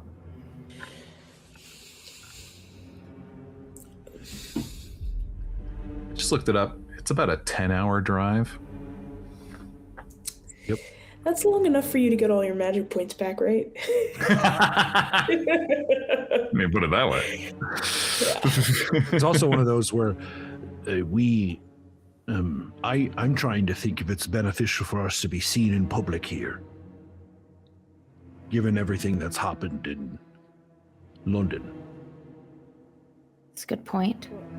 It would only confirm that the three of us were together, not Lorelei.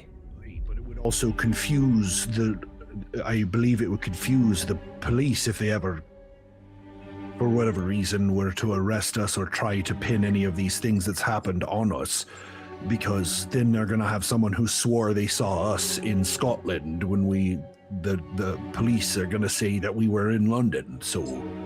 Could be helpful as we left quite a mess. Oh, did ya? Did you want to maybe tell me a little bit more about the mess you made? I don't know if that's really relevant when your rib is poking out of your abdomen. What else isn't relevant? Well, I don't want you to die, Diarmuid, and you're well, I don't losing either, a lot of blood. Also, did you? I don't think I ever had you roll a first aid roll. Actually, Charlotte, let's have you roll one. Well, I rolled one, if you remember. So You I do did. have that, yeah. I will allow that one was for you and one was for Charlotte. I will Yeah, I was allow just it letting you separately. remind you that I have. I rolled a regular success. Okay, yes, you regain one more hit point, Diarmuid. Feeling half as good as I did before. We'll shove that back in. Here we go. If I were to assign a number, between 1 and 10, I feel about 5. Oh. Although I do have this major wound. I have a feeling if I were knocked gonna take unconscious, like a week. I might die. Yeah, I feel like if I went unconscious, I might just die. But if I had a week, I'd feel a little better, I think. Again, I'm just randomly putting numbers to these. Enough with the numbers, okay? Horrifying. Well, I don't know what else. Do you want me to think about the existential weirdness death I've got going on? Do you want me to talk about that? Would that be better? Should I talk about would if everyone stopped for like 5 minutes, gave me like an hour to figure out where I stand with everything going on. Live here, so Yes, I do show us think around, I guess. you might be in charge of the most faculties, Eden. So if you need time to reorient yourself, please take it. I cast a spell. I know, and that's probably coming back to us somehow, right? Is he all of this losing is a lot terrible. of blood? Diarmuid's had a night. I mean, you all You have. guys smell cotton candy. Oh my God! It's okay. Are you concussed? I'm gonna check his pupil I could dilation. go for a lot of cotton candy right now. Oh, that can't be good.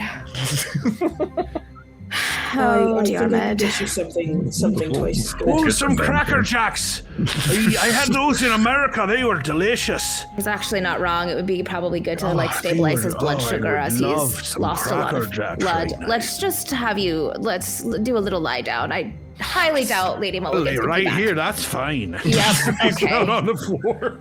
Oh, that It's a feels a comfy lot couch, more yeah. comfortable than I thought. I'm gonna try to pull him to the couch. Yeah, No. yeah. I'm gonna try to push the couch to him. Perfect. Before he falls. He's like Yes. already sitting down, yeah. Yeah. Timber. Pretty sure I roared like a bear. I'm sure you did. Yeah, I did though. Like not even like it's not like I was like roaring like a bear. I literally think the sound of a bear came out of me. Was that before the It was as I was potential casting mortal the injury spell. or after? I see. That was after the injury. Yeah, great. I woke up to an injury. I was like, oh, Lady Milligan, and then I couldn't move, and then suddenly I could because half of my ribs were here. Yes. And I'm just gonna wrap him. I'm just gonna cut as we're hanging out. Yeah. Just wrap him up. I don't want Yep. anything else fall out, you know? Great. Do you have any whiskey here, you think?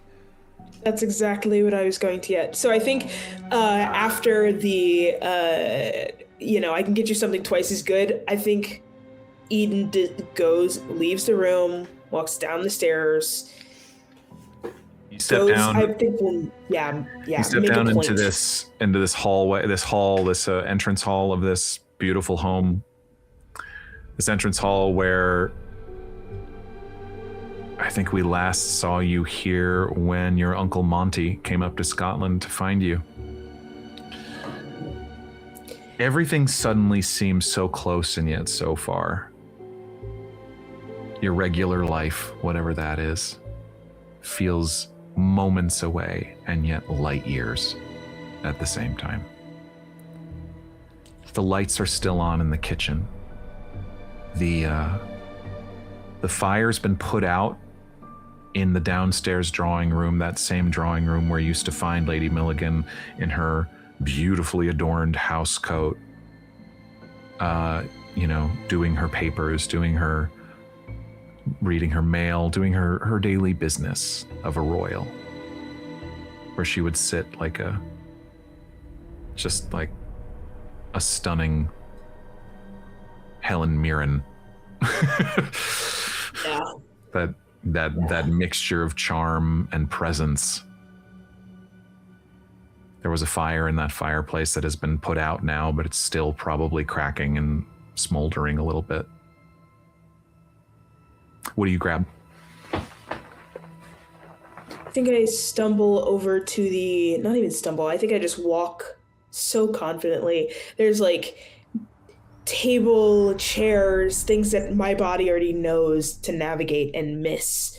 On the way over to this cabinet, I think I walk over to this like beautiful carved cabinet,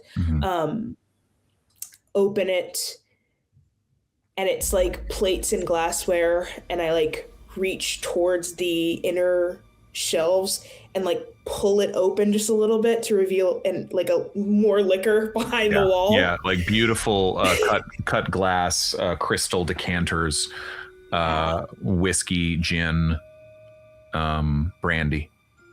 Yeah, I'll take the whiskey, and I'll take the gin just for an option. Sure. And I'll leave it open. God, please don't. I promise I won't. It's just for whatever choice you want. Sure, the brown or the sure. clear. Variety. Exactly. Do it again, Ron. Oh, I love double it. fisting. Yeah, I think I leave it open and leave the room the same way I came in. As you ascend the stairs back up, you send the stairs back up to the parlor. You look down this long hallway, where there's multiple rooms, multiple things. Your eyes clock the one door hanging open, to be the lady's private study. But you tuck back into the parlor with your alcohol. And I'll reiterate, I think it's that anything else that you saw seemed to be a result of a quick exit. Yeah. Things left behind. Nothing like, no fires still burning, as I said, or anything like that, but things as if there was a grab and go bag situation. Yeah. Do I notice anything that is glaringly out of place? Paintings that have been moved, books that are on top of stacks that were in a different order last time I was here, like things she might be like. Not, I think, in this kind of quick. I think the door to that study is not one you see open often. Yeah. And besides that, the door to this parlor room, having been scratched and etched the way it was and now shattered by the monster that you all just put down. But besides that, I think in your quick survey and grabbing of things, no, I don't think you noticed anything else. Okay. I will make a mark to come back here tonight. Sure. Back down to her office. Sure. Yeah, it's on the second floor, just further down the hall. Yeah. I will go back to my friends and bring in I think I open the door with my back and I bring in both decanters and set them down on the table in front of both of you. Ron, you're muted. You're muted, Ron. What are the rest of you going to drink? Love the dad jokes. I take a shot, or put a shot in front of Diarmuid, and I put a shot in front of myself, and a shot in front of Eden.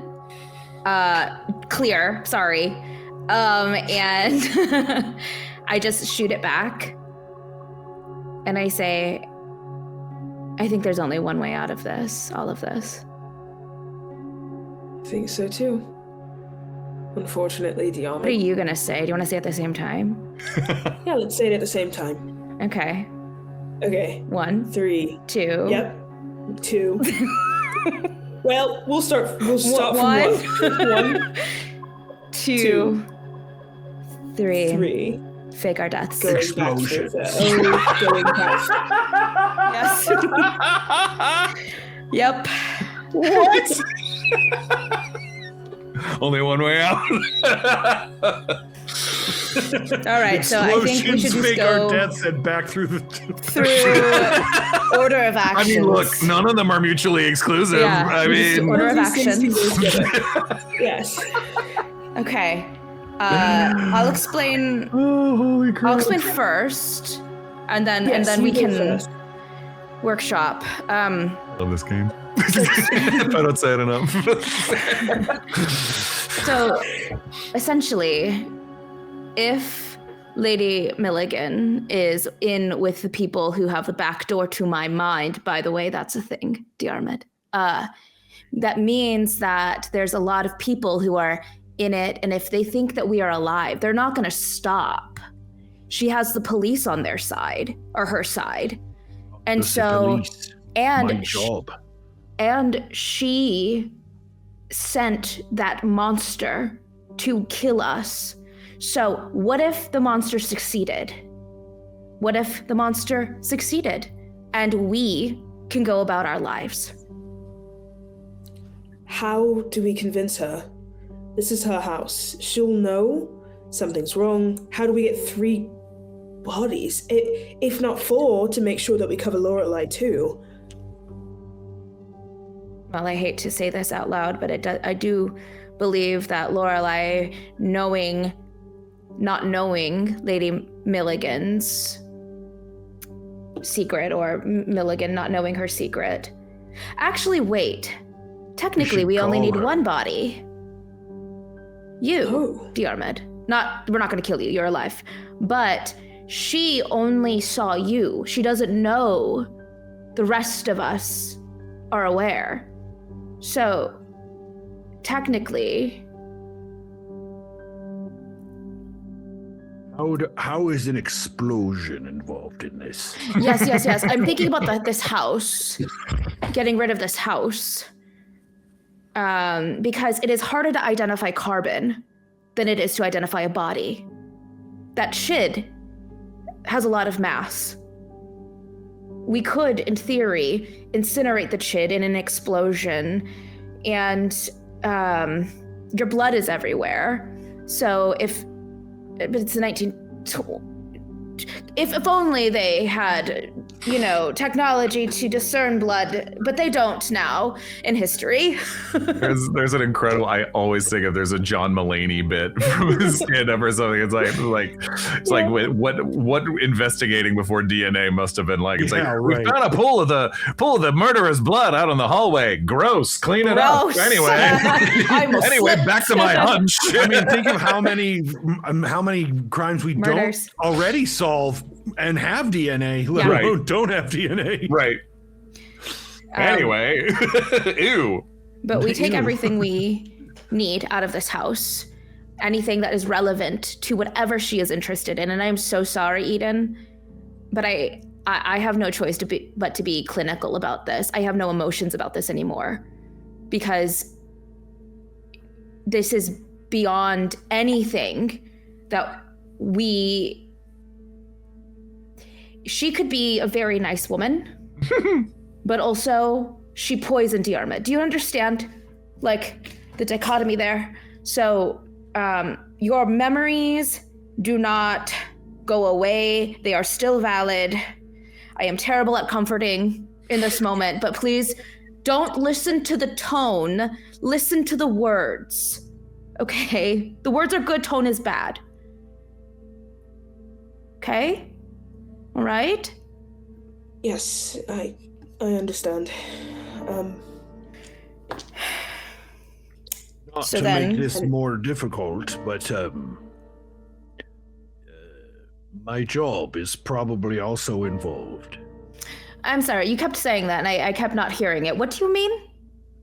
Well, how do you think I got involved with all of you before? You've known about Diarmuid's, the organization for which Diarmuid works for, SDI, which we've mentioned several times in the past, that they are an independent investigation organization, much like the Pinkertons. They're basically a version of the Pinkertons. Not supernatural, no, but just gumshoes for hire of a very high and expert sort. The kind that can break up union strikes, the kind that can rough up people for security, or the kind that can do favors for rich people. They mostly work for rich people. And Diarmuid is correct in being concerned that choosing between Diarmuid and a Scottish royal, there might not be much hesitation in terms of lost money and lost reputation for an organization such as them. I didn't even have to tell Ron that. He just knew it. So it's double important that they think that you're dead. It also means that I either need to find a way to get the money that I do have saved somewhere out of the bank accounts, or we need to find a good source of money because... let's just rob a bank. We burn houses down. We I don't have to rob traded a bank. bombs. We could surely rob a bank. Well, I don't need to. I could just go and get it out, I guess. I just, saying I've got money in the bank. I just got to get it out. Well, you can't get it out. You're dead, Diarmuid. That's what I'm saying. So you, next of kin, has to get it out. Do you have any living relatives we can shake down? I don't, what? I don't know, Diarmuid. We have to get your money out of the bank, and I don't understand how we'll do it without robbing the bank. That shot is really kicking in. It's not the shot. It's there. I have a doorway to my brain, Eden. Okay, you keep saying that. Did you make that up, or is that real? It's real. Have we verified it? Can we all get in your brain? No. Well, actually, maybe you can if you can do magic. I don't want to do that. And I don't want you to do that. No, thank you. Do you remember when I appeared above you, dripping wet? Oh, yeah. Well, that wasn't me. Not as terrifying now, though, to be honest. Not being able to move when you hear a chid coming through a door when it's been sicked on you by someone you trusted, that's a lot scarier than what you did. So... Well, good news for you. I didn't do it. It was Josephine controlling my body, piloting all right. it. Well, there's one for going back through so we can go have a talk with Miss Josephine about what's going on here, because she has probably some pretty good information we could use right about now. And she won't be talking to you or anyone. Right. Because I'm dead. Right. That makes sense. Dead. I'm dead. That's right. Because you're dead. And we can't... Well, but you could. No. Why not? You're not dead. Because she's dead. Is she she have a... Wait, how... Did she die from her wounds? Happened?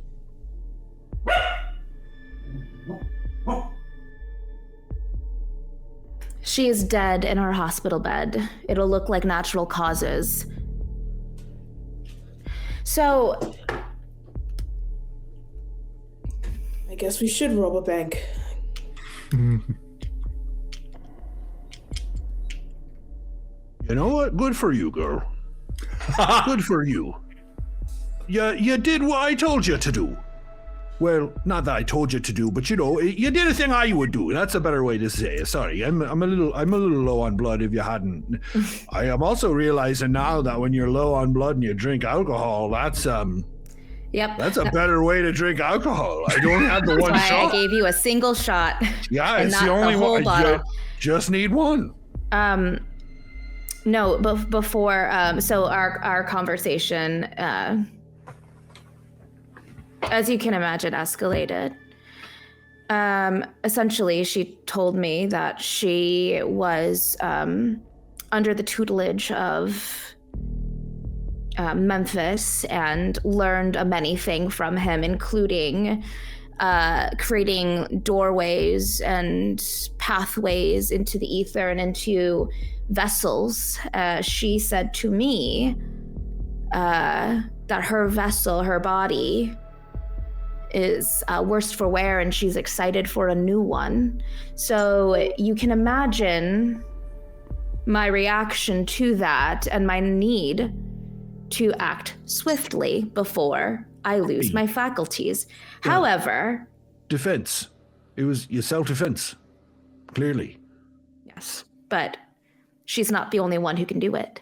See, she tried to make a deal with me to say that others who are maybe worse could enter in my brain. And so here we are in Lady Milligan's winter home. Can you imagine being so rich you have a winter home? Can you imagine a summer home, a winter home, a fall home? Well, I'll say Lady Milligan has made it very clear she can worm in the back of my head because, look, I was very angry, and then I was very calm, and then I was very dumb. So maybe I am also now a vessel.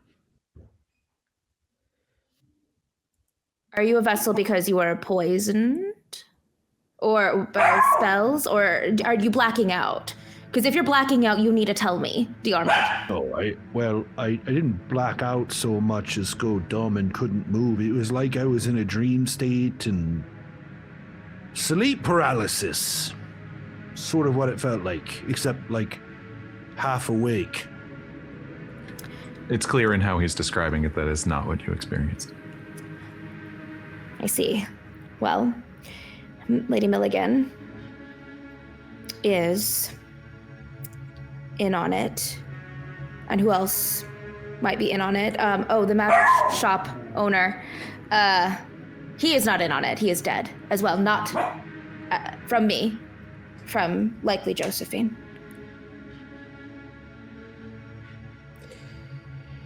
I'll remind Eden of the card that you found in Josephine's place when you were investigating her dressing closet. That name that once again that was mentioned on the chart of Josephine in the hospital that Charlotte saw. Halvard Holson, Aperture Industries. It's a name you've now seen twice in regards to Josephine.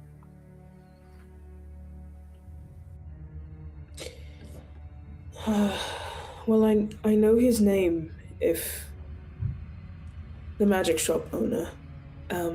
I might have a lead on him if we wanted to look further. But Josephine's emergency contact, right? Yeah.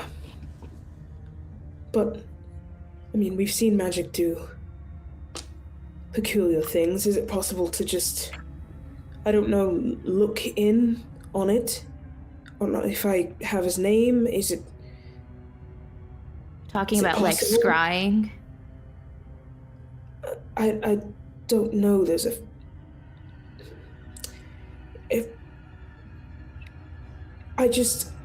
I'm trying to figure out where this puts us. I think even if we fake a death, we're still not... Like, we've left Lorelei behind. And I don't think there's a way she could go without knowing any of this. No, or I don't think there's a way.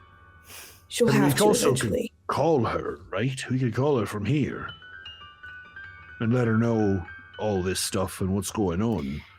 But we definitely cannot waste this opportunity that we're here in this house. Mm-hmm. So take anything we can of value, sellable, usable, or otherwise, and scour the place for knowledge. Yeah. And if we act quickly, we can likely get a hold of Lorelei before Lady Milligan alerts anyone else. I'm sure she is trying to get as far away as possible. She'll likely report that our house is broken into or do something to claim insurance, because that is the way of rich people. That does mean we only have a certain amount of time. You know what the other option is? We clean everything up and make it look like nothing happened. Well, I agree. That could be a good one. But then she just would say nothing. That's better than her saying something, though. Especially if she's going to try to pin a break-in on one of us. I know that. I just know that if I want us to take anything of value, if it will help us, or leave it be. But there are certain things that if I take it, she'll know someone who knows her house was here. And that ruins everything Diarmuid had. Yeah. Like any credibility. So any maybe plausible we take, deniability. Yes, I think if we take something anyone would take. You take something that she can't let others know she has, like a spell book or those types of things. Mm-hmm. Anything arcane, occult, we take. Right. Any valuables that, right? And then when we go back to through the thing, maybe instead of faking our deaths, because I mean, I am a lost cause, likely. But if we're loud about where we are, she can't say that we were here. It's 400 miles away or whatever it is, right? So we show ourselves in some sort of way, have witnesses who can attest to our location, but at the same time, I did commit a murder, so maybe that's not great for me. I think if we're seen here, that's more plausible that we were here and doing what she's. If they're looking for us elsewhere, and then we appear doing Australian makes sense. Yeah, yes, that makes sense. It would not be good to be seen here. Wait. Also, you said, but you did say that it will look like natural causes. So who's going to know that you killed her? That's true. That's guilt. That's my conscience speaking, I guess. It's great. It's hard. That's the thing about war. They have to train all of your guilt out of you. I'm not a soldier. You are now, lady. Whether you realize it or not, you're a soldier. You have been since you jumped planes or whatever it's called. And now you're just dealing with the same things that we deal with when we're in the field. The insanity of trying to live through a thing that you shouldn't have to do. You're a soldier.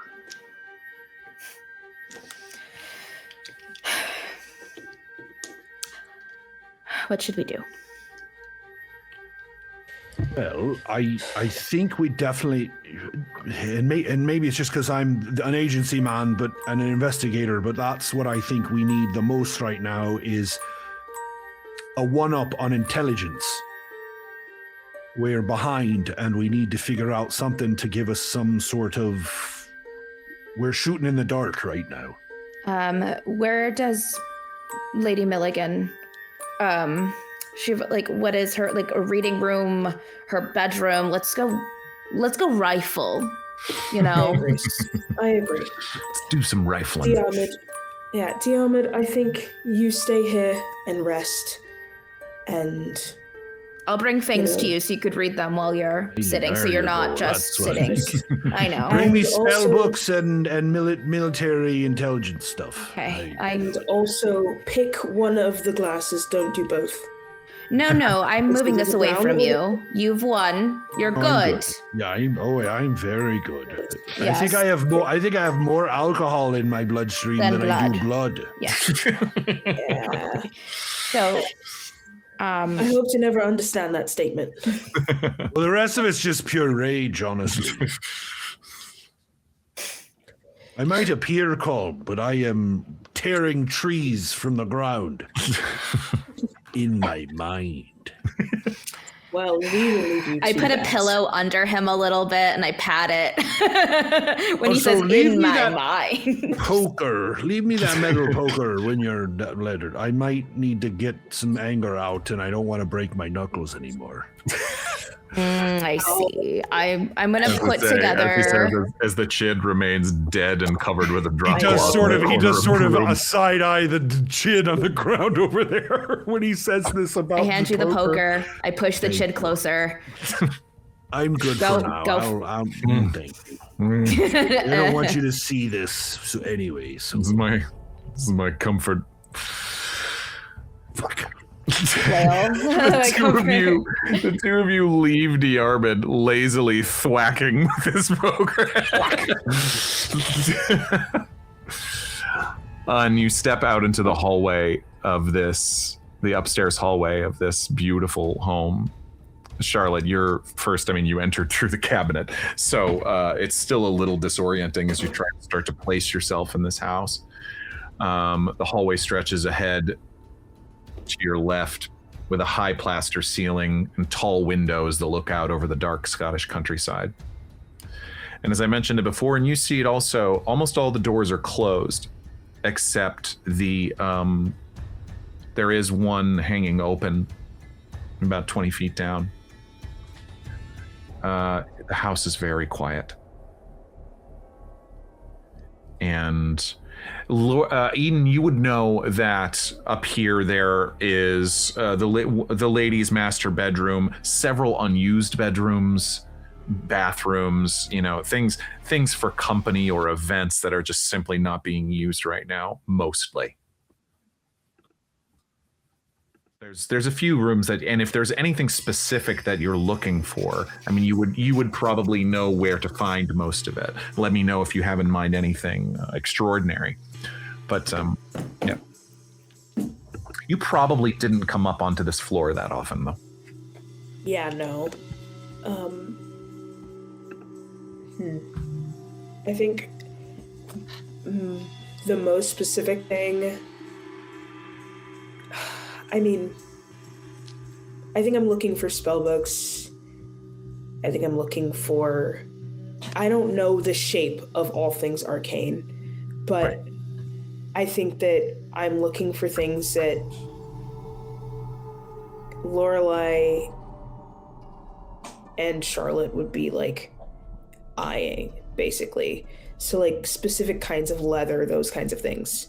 Sure. I think your eyes would definitely be drawn back to that study here on the second floor. Yeah. There's a heavy oak door that is hanging slightly open. So you know this to be her private study. She does a fair amount of business, and Charlotte, you saw her too. In fact, your mind flashes back to the conversation that you had with her that was oddly flirtatious and thrilling that you had just downstairs. You realize that as you're standing here, this is the same house. But she is someone who had her public things and then her private things.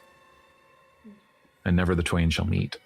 And this study upstairs, as I said, is probably, if it's a room you've ever even glimpsed, only briefly. You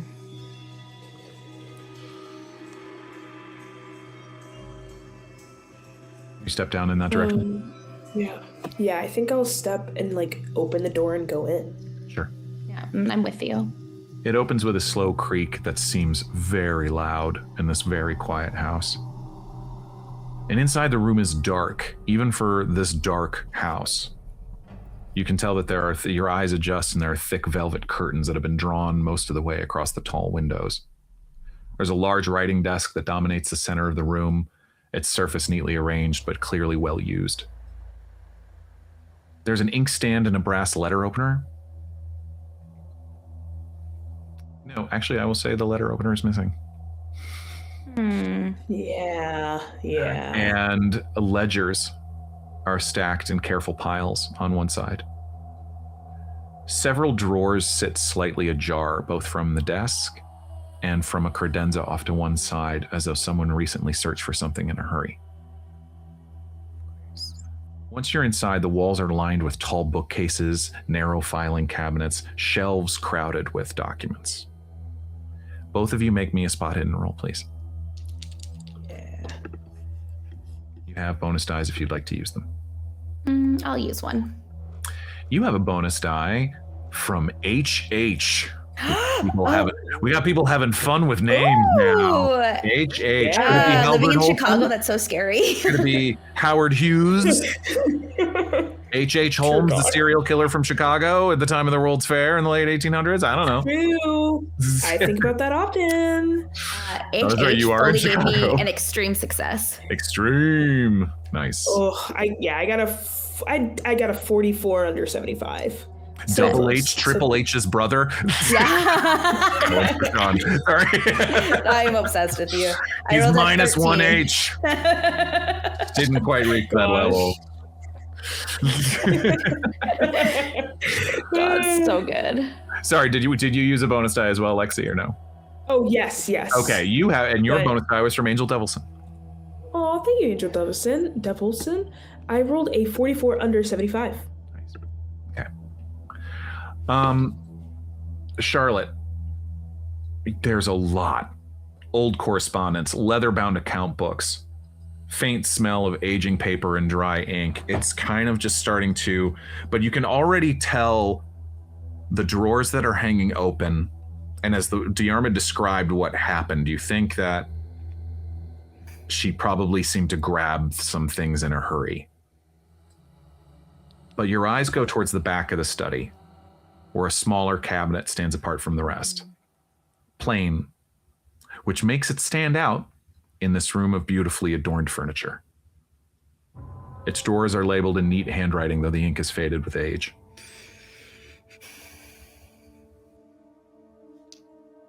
I just tilt my head and I peek into the cabinet. You see another collection of ledgers that seem to have I mean, this isn't really your business, like your business, your doctor, but you can quickly sort of tell that it deals in matters of real estate holdings. Oh, interesting. Tenant rents, repair costs, grazing rights, shipping invoices, careful bookkeeping that stretches back decades. But something catches your eye. Tucked between two much thicker volumes is a slimmer ledger. Its leather cover is more worn than the others, so it's been handled frequently. And something that catches your eye about this is along the tabs, a word jumps out. A word you've seen before.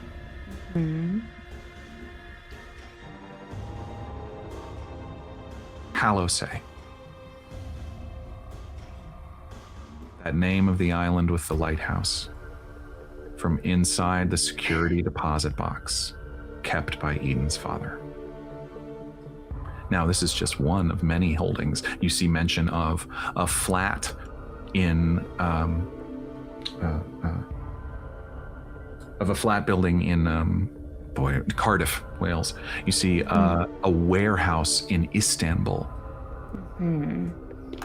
Many real estate holdings, but this word that was scrawled on the back of a photo of a lighthouse in the security deposit box, that same word that made Lorelai's face run white. Halosay.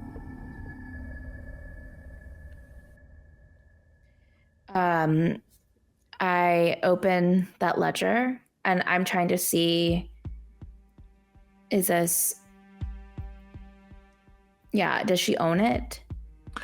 The entries are sparse. There's a handful of dates, occasional payments made through intermediaries, maintenance costs that appear only once every few years. It's classified as a maritime utility. And once again, you see coordinates, and they remind you located far to the north of the mainland. There's a description scrawled briefly, a rocky island uninhabited except for a lighthouse. Beneath the entry written in the same careful hand as the rest of the ledger, you're finding is a note that almost feels like an afterthought. Ownership transferred to Aperture.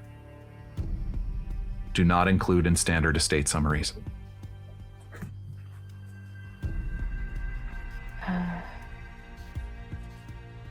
I'm just going to take... Aperture is capitalized. Howard. Is what? Howard. Is capitalized. It's a business.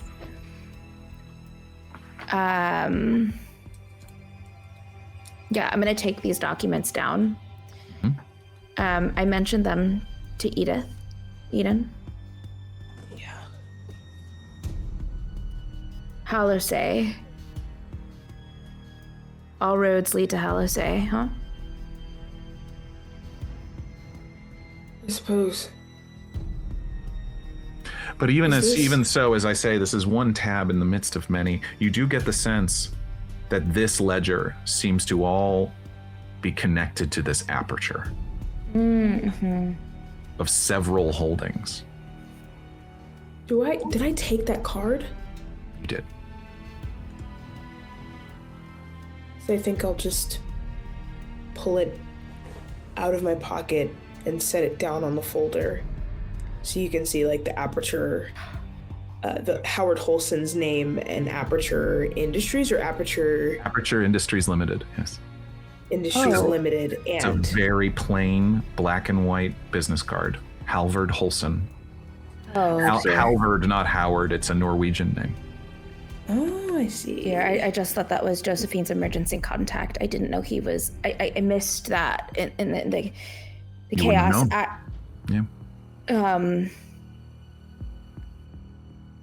So he's the one keeping all of this together, pulling the strings. You think? God, I think so. We need Lorelai. We need a sober Diarmuid with blood in his body. How hard is it to travel back? Through the cabinet? Yes. I think it's probably, having never traveled back or through, probably the same as traveling in. It costs you some magic points and some sanity. I think I should get Lorelai. Well, should we get Lorelai or should we go to Lorelai? That's the question. If Halvard Holson is in the city, then by staying here, we're further away from him. If we intend to end it or whatever, we probably should go to him, right? I think the longer that we stay away from Josephine's apartment, when they find out that she's dead. Oh, she just, I'm sure, has a history of freak outs or something. I don't know. I will remind you but that the boxes can be redirected if you pass a power roll. Oh, like we can change and where Charlotte, they... you would remember this from that time that you ducked your head in. You're in Lorelai, ducked your heads partially into the cabinet, and you both felt a break from that pull. And you saw, I think that was the thing that first notified you that there was another box in the city of London. So we just travel through another door. You basically can leave the same, exit the same way, and re-enter at a different port, so to speak. Another of the boxes. But so to remind you and our viewers, the 4 boxes that we know are the one there, the one at Josephine's place, the one at Ingrid's in Ingrid's flat. Oh, poor Ingrid. Right. And the one in Lorelai's rooftop garden. Right. Well, if we know that the police are watching that one, I think we pay Ingrid a visit. Might be the safest. I'm sure she would love to have us.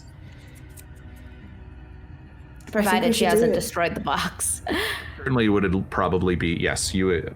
I don't know that you would, actually, you would not know. You only know that from the recap. You would not know that the police are watching Lorelai's place. Oh, I thought Diarmuid said that, no? No, I don't think Diarmuid said that. Oh, then I'm not sure that you would know that.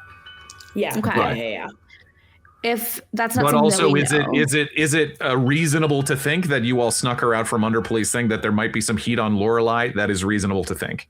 Because she was under police watch. So when you all got her out of there. Yeah. Well, which place would she be closer to?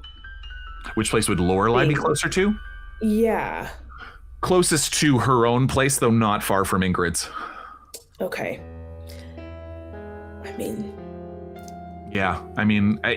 Negligible. All within, those 3 are all within the city of London. London's easily traversable enough to Piccadilly Circus, where Lorelai is. Yeah, unfortunately, my brain is like, Lorelai's place makes the most sense to Eden. And your in this stuff is there, instance, but but- like, yeah.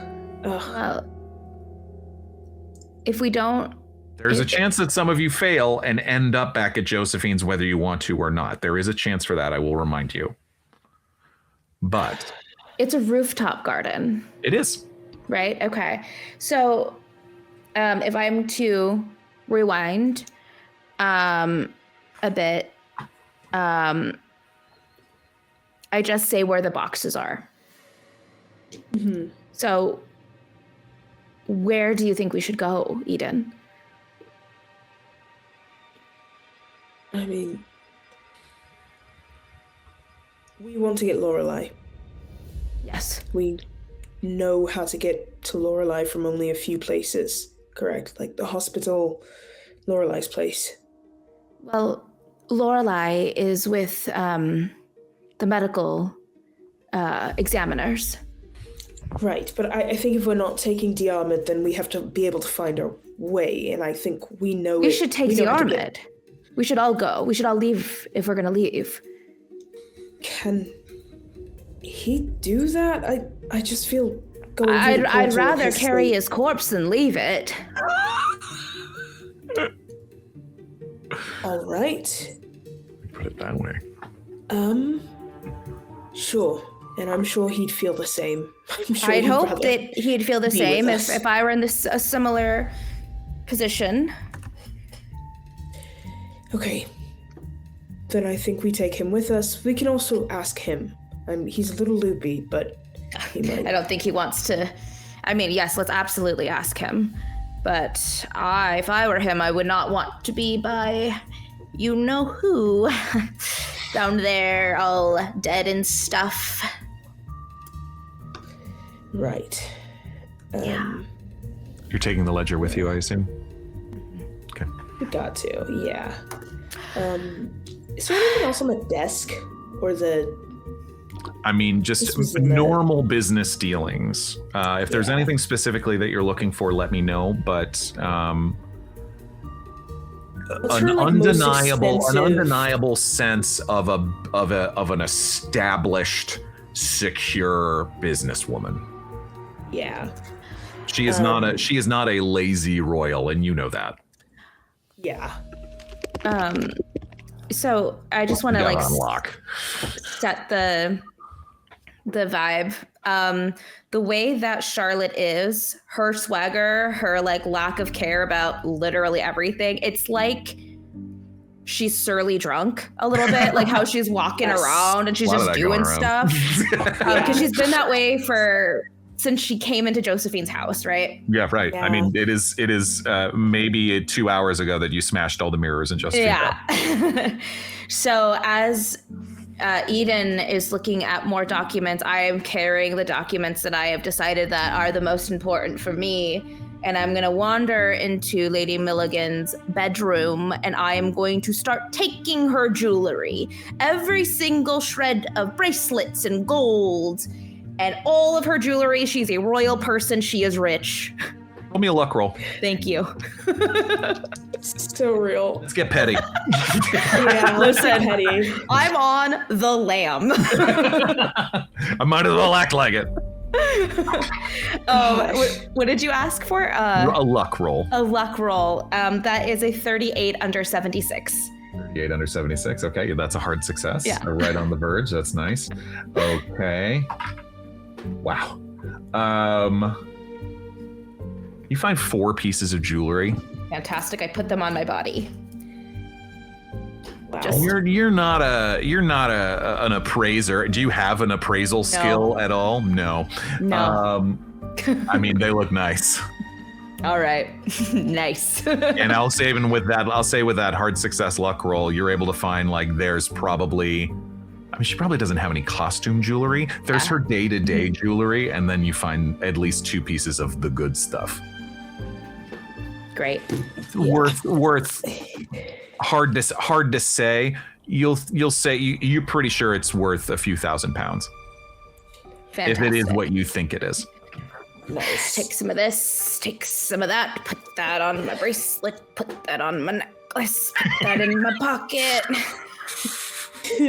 Going downstairs. He kicks the door open coming out of the bedroom. Yeah, for sure. Looking like $1 million. Oh, and I go exactly. Find a fur. I'm gonna leave with a freaking fur. Yeah, I think the only thing Eden is looking for is like the most expensive. I know she has a Mont Blanc pen, fountain pen. I know because it was founded in 1904 that she would have a Mont Blanc. I'll say she has. Pen. I'll say you know she has at least 3, and you were able to find one. Yeah, I want the one. I want the one that's the most precious to her. Don't even care about I'm leaving the ink behind. Who cares? I'm just taking the pen. I think other than that, I think this is so unfun, but I think that she's like looking for signs of Josephine. Like signs just like things. Did they go to the same, I can't remember where it was that Josephine went to with Memphis, but like the where did they go on a trip to? I can't remember. I mean, they went to Bhutan. Bhutan, does she have anything from Bhutan? Does she have anything that mind goes back to that's interesting. That's interesting. Your mind goes back to all those posters from Memphis's house for those couple times you were in it. And this was a man who traveled the world, often with Josephine at his side, performing shows for royals or audiences all over Europe and parts of Asia, in the US certainly. There's some overlap,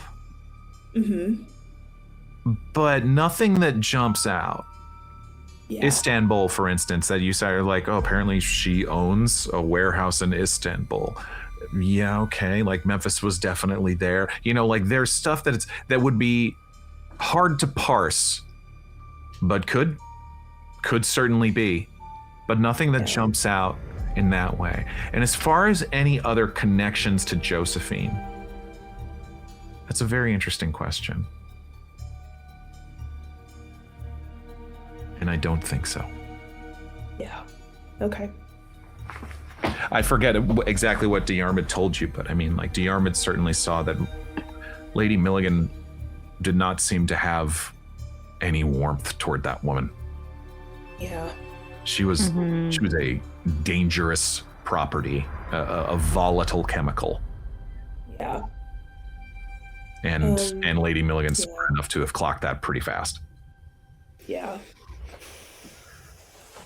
I will allow the Home Alone level of tomfoolery with the jewelry continue to happen as I emerge from the office. Got it. I'm just making rifling sounds. It's just it's not Some graceful. great food in the kitchen, I'm sure. Right? Oh my god! When Diarmuid sees me when I'm downstairs, I am smoked salmon. I am wearing a fur coat. I'm wearing 2 necklaces, a bracelet, and something is dangling out of my pocket. I'm holding papers and I'm eating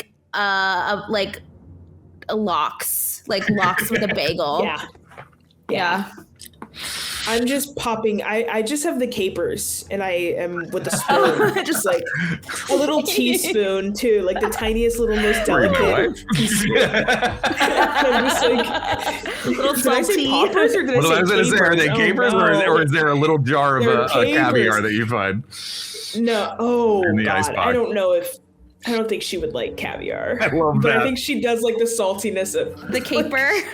Yeah, just like popping them back. Adorable. He's so great. Caviar training wheels. Yeah, literally. Interesting. Yeah. Yeah. So There is a what's that used to do that Toys R Us, like basically where they let you used to kids like run through Toys R Us and put whatever they wanted in a cart. That's exactly what I see. Yes. Like, That's exactly it. There's a montage of that happens. Oh my god. Amazing. The toy run. I forget what they called it. You cut to up in the room where Diarmuid is at, and he is just quack, quack, quack, quack, and to the point where he passes out because he's just hitting it so hard and smearing it everywhere that he just It's like a split screen of extreme violence and then. Okay. Is it French? Okay, that's nice. Oh, spray, good taste. It's literally like Let 'em have it. survival horror and then a Sephora visit. Like, Is this my shade? What do you think? Oh. Yeah, exactly. Do I look good in this coat? Why she has so many cats? What is this? Do I look good in this mauve? Yeah. Yeah. Oh, that would be a good cut. Amazing. There's been, as you are weighted down with your treasure, with your booty, and Diarmuid has fallen into super toy run. Thank you, Sean. As you return up to this cabinet and you find Diarmuid half conscious, still holding the poker. Just gonna take that from your cat. No, right? You take it from him and he just His hand still makes the motion as if his body knows it too well now. All right. He needs to be conscious for when we leave. I'm conscious. I'm just barely. Diarmuid, how many magic points do you have? I will say at least 1 hour has passed since the last casting that you made. So you currently have 8. Okay, good. How do we regain magic points? 1 an hour. Oh, okay. Naturally, cool. 1 an hour, unless you're Memphis the Great, who got to do it 1 a minute. How? Unless you're a high level magic users can regain magic points faster, but 1 an hour normally. Okay. Yeah, we're gonna get Charlotte there. It'll be great. Well, I have magic points. I've never used magic, I did that one time, I guess. Huh.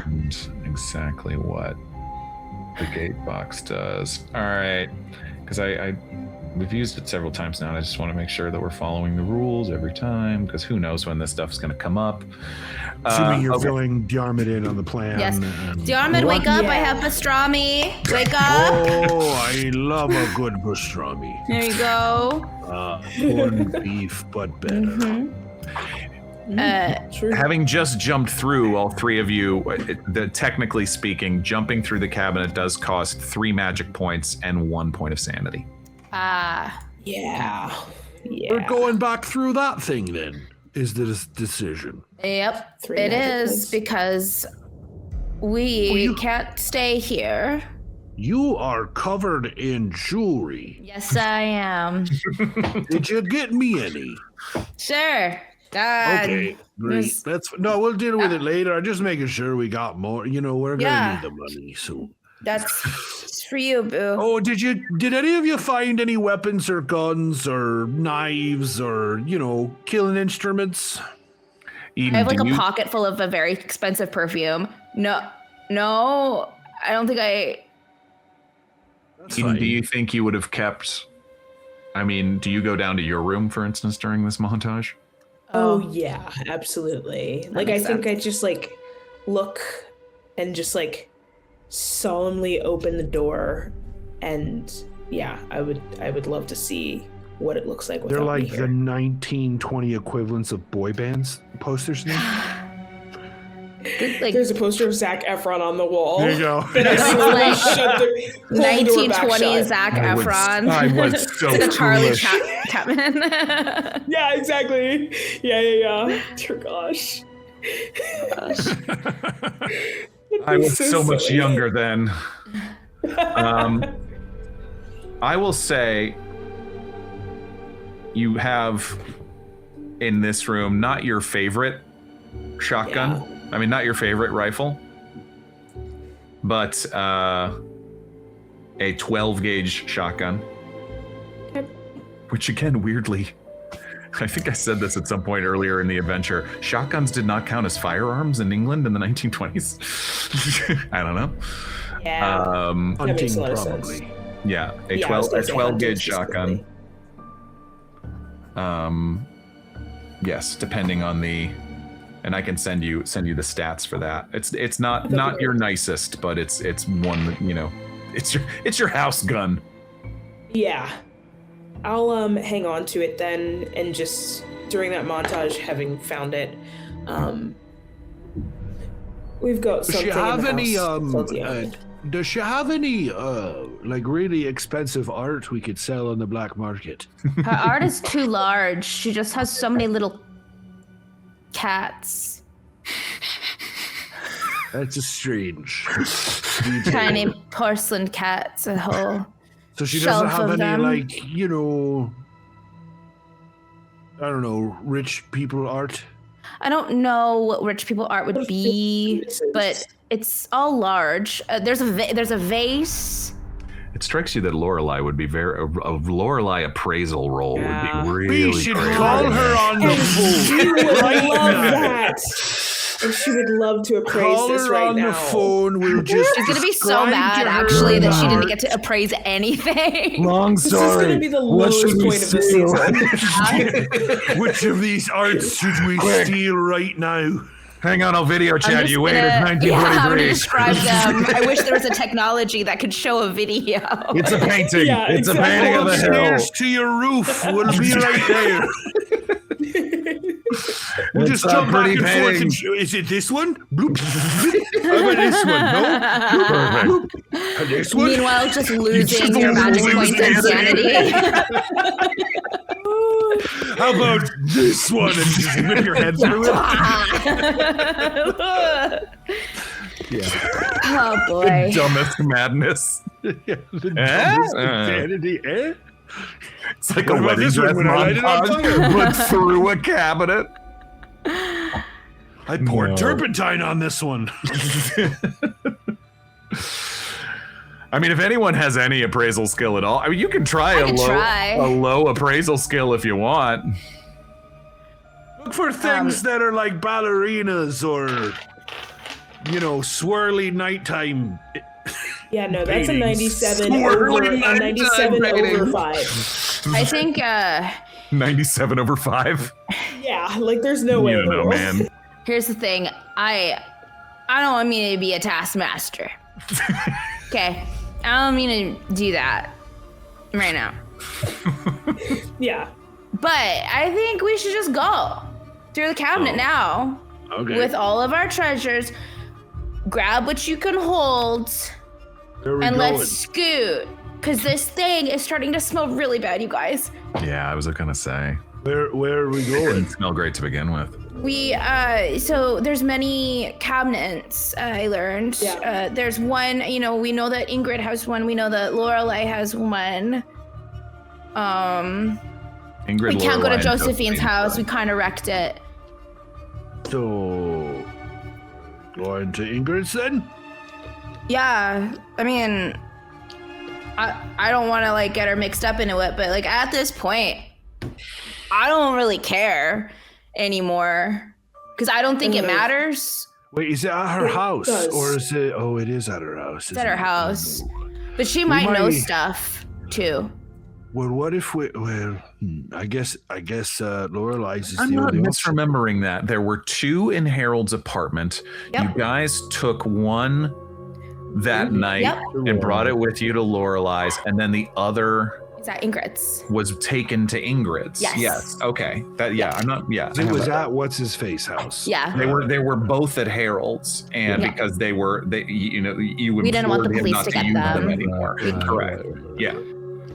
We can go to Lorelei's house too. That's what I was thinking. My fear, if I'm gonna just say the quiet voice out loud in the room, if these are doorways, then Ingrid is in danger by anyone who could access this doorway, like us. So Should like, we like destroy this one on our way out then? I don't know. If Explosion! you can destroy something on your way out. What I don't think we explosions? should do that. Oh, a timed explosion. Aye, yeah. Oh. The timed explosion. Plus, it hurts her feelings because we blow up part of her house. I see. Okay. Oh, also, I need to take a poop in her bed. I don't think you have She made it personal, so I've got to make it personal somehow. It just doesn't feel. Is that not personal know- enough? I Could know there be a better she's way? tangled up in this. Oh I my know she's God. tangled up in this. I don't think I don't know. We need to figure out when before you can how tangled up she is before you poop in her Oh, bed. I know. Okay, fine. Then I'll do this. Is there a water well that she drinks water from? 'Cause No, we she's could not coming back to Absolutely this not, my place. friend. You'd be Absolutely pooping in not. vain. She's not Why was I coming gonna- back. No, I'm not gonna poop in the water well. I was talking about throwing the body in there. Oh. No, I think that we should burn the house down, the explosion, and then her No. thinking that you're Oh, dead. yes. Yes. So she doesn't I like look the for you. Explosion idea. Right, everybody's on board with the explosion idea. Yes. I'm Something down. is very. Honestly, I can tell you all have rubbed off on me because none of these plans seem wild Crazy. to me. I mean, when you're looking Let's just at do it. that creature from a different dimension, I feel like everything is normal and fine, really. Diarmuid, you've done this before. How are you going to craft an explosive? I need you to bring me a couple of bags of fertilizer. And Eden, do you know? I would say maybe you wouldn't know exactly, but do you know there is a shed, there's certainly a landscaping shed or gonna need a big pot with a lid, some tape, Okay. preferably mechanics tape or duct tape or whatever. I'm going to need probably some sort of canister with a compressed air in it, maybe. So like a tire pump or I don't know. You're basically looking to make a fuse? Yeah, just basically to give the, not to describe how to make an improvised explosive device in a real way, but I need some pressure, fuel, Would a flame, or would a ignition. shotgun help for any of those Shotgun things? is always helpful, but for that, no, because it needs to be timed. So You probably I also could have. certainly use the wall electricity here and time up a repeated relay. That's not hard. I can do that easily. But it's the compressurized fuel that will then ignite the fertilizer under pressure that I need. So that's going to be something like a kerosene lamp or anything pressurized. All this sounds pretty doable. Roll me a luck roll, Diarmuid. Sure.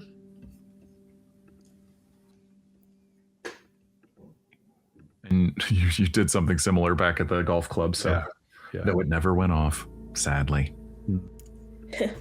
Wanted it to go off, but it I didn't. mean, it would have if you hadn't hit that shit with your car. Your car. 28 under, you said luck? 28 under 72. Okay, with a hard success, it probably takes 30, 40 minutes or something like this for all of this stuff to be gathered and eaten. You're tired at this point, like you're lugging in bags of fertilizer from outside. But it's just kind of there is a period of assembling this strange contraption that Diarmuid tells you is going to make something go quite a big boom at some point, and you watch as Diarmuid, roll me. Is it demolition or what do you have? Remind me the skill. I have mechanic. No, I have electrical repair. Yeah. And it's mechanical. Yeah, electrical repair. Okay. Is what we used. Yeah. Yeah. Okay. I'll allow that. I'm gonna say it needs a hard success. To basically, it's one thing to be an electrician, another to make a bomb out of it. Yeah, for sure. A timed bomb. That's what I'm worried about. Yeah. Even worse. Well, Time. the electrical part's the easier part, because timing it is easier with the electrical repair. Oh, It's the compressorized and making sure everything's set up properly. Okay. You have a bonus die if you need it. Okay, yes I do. Rather ironically, you have a bonus die from Lady Milligan. Thank you, Lady Milligan. Your bonus die nice. from Lady Milligan is going to help you blow up her house. And in fact, she Love to see did, it. because instead of a 96, I rolled a 26. Oh, And I'm going to nice. spend the 4 points to make it a hard success. Okay. Nice. Yeah, absolutely. So it puts me at 68 luck now. All right, you've got all of this to assemble and gather the materials. All three of you are standing up there in this parlor with the cabinet door just still kind of standing there a little ominously. The dead body of the Chid, yes, smelling real bad at this point. Oh. I assume you've basically gathered everyone right before you're ready to light, and then the plan is to jump. Yep. Light the fuse and then jump. Yep. Slowly but surely, what is the order that everyone's going through? Because all three of you couldn't go. I'll say, as we said, Eden and Charlotte were able to go through together at the time, but certainly all three of you can't do same. So I assume Diarmuid's bringing up the rear. Yeah. So Yeah. I mean, if that's the case, then I think that Eden and Charlotte still go at the same time. Yeah, I think so. Because we It's the know that only we way fit Eden and knows we're how. scared. Okay, Yeah. right. Yes. Yeah, this is new to Yeah. you. I mean, it's new to all of you, kind of, but really Yeah. new to you, Eden. Okay. Gosh. Yeah. All right. Is there anything you say or anything you do right before you're about to jump back into the cabinet as Diarmuid is sort of huddled over there, like ready to touch the wires together to light this fuse that you know is going to cause who knows how much damage?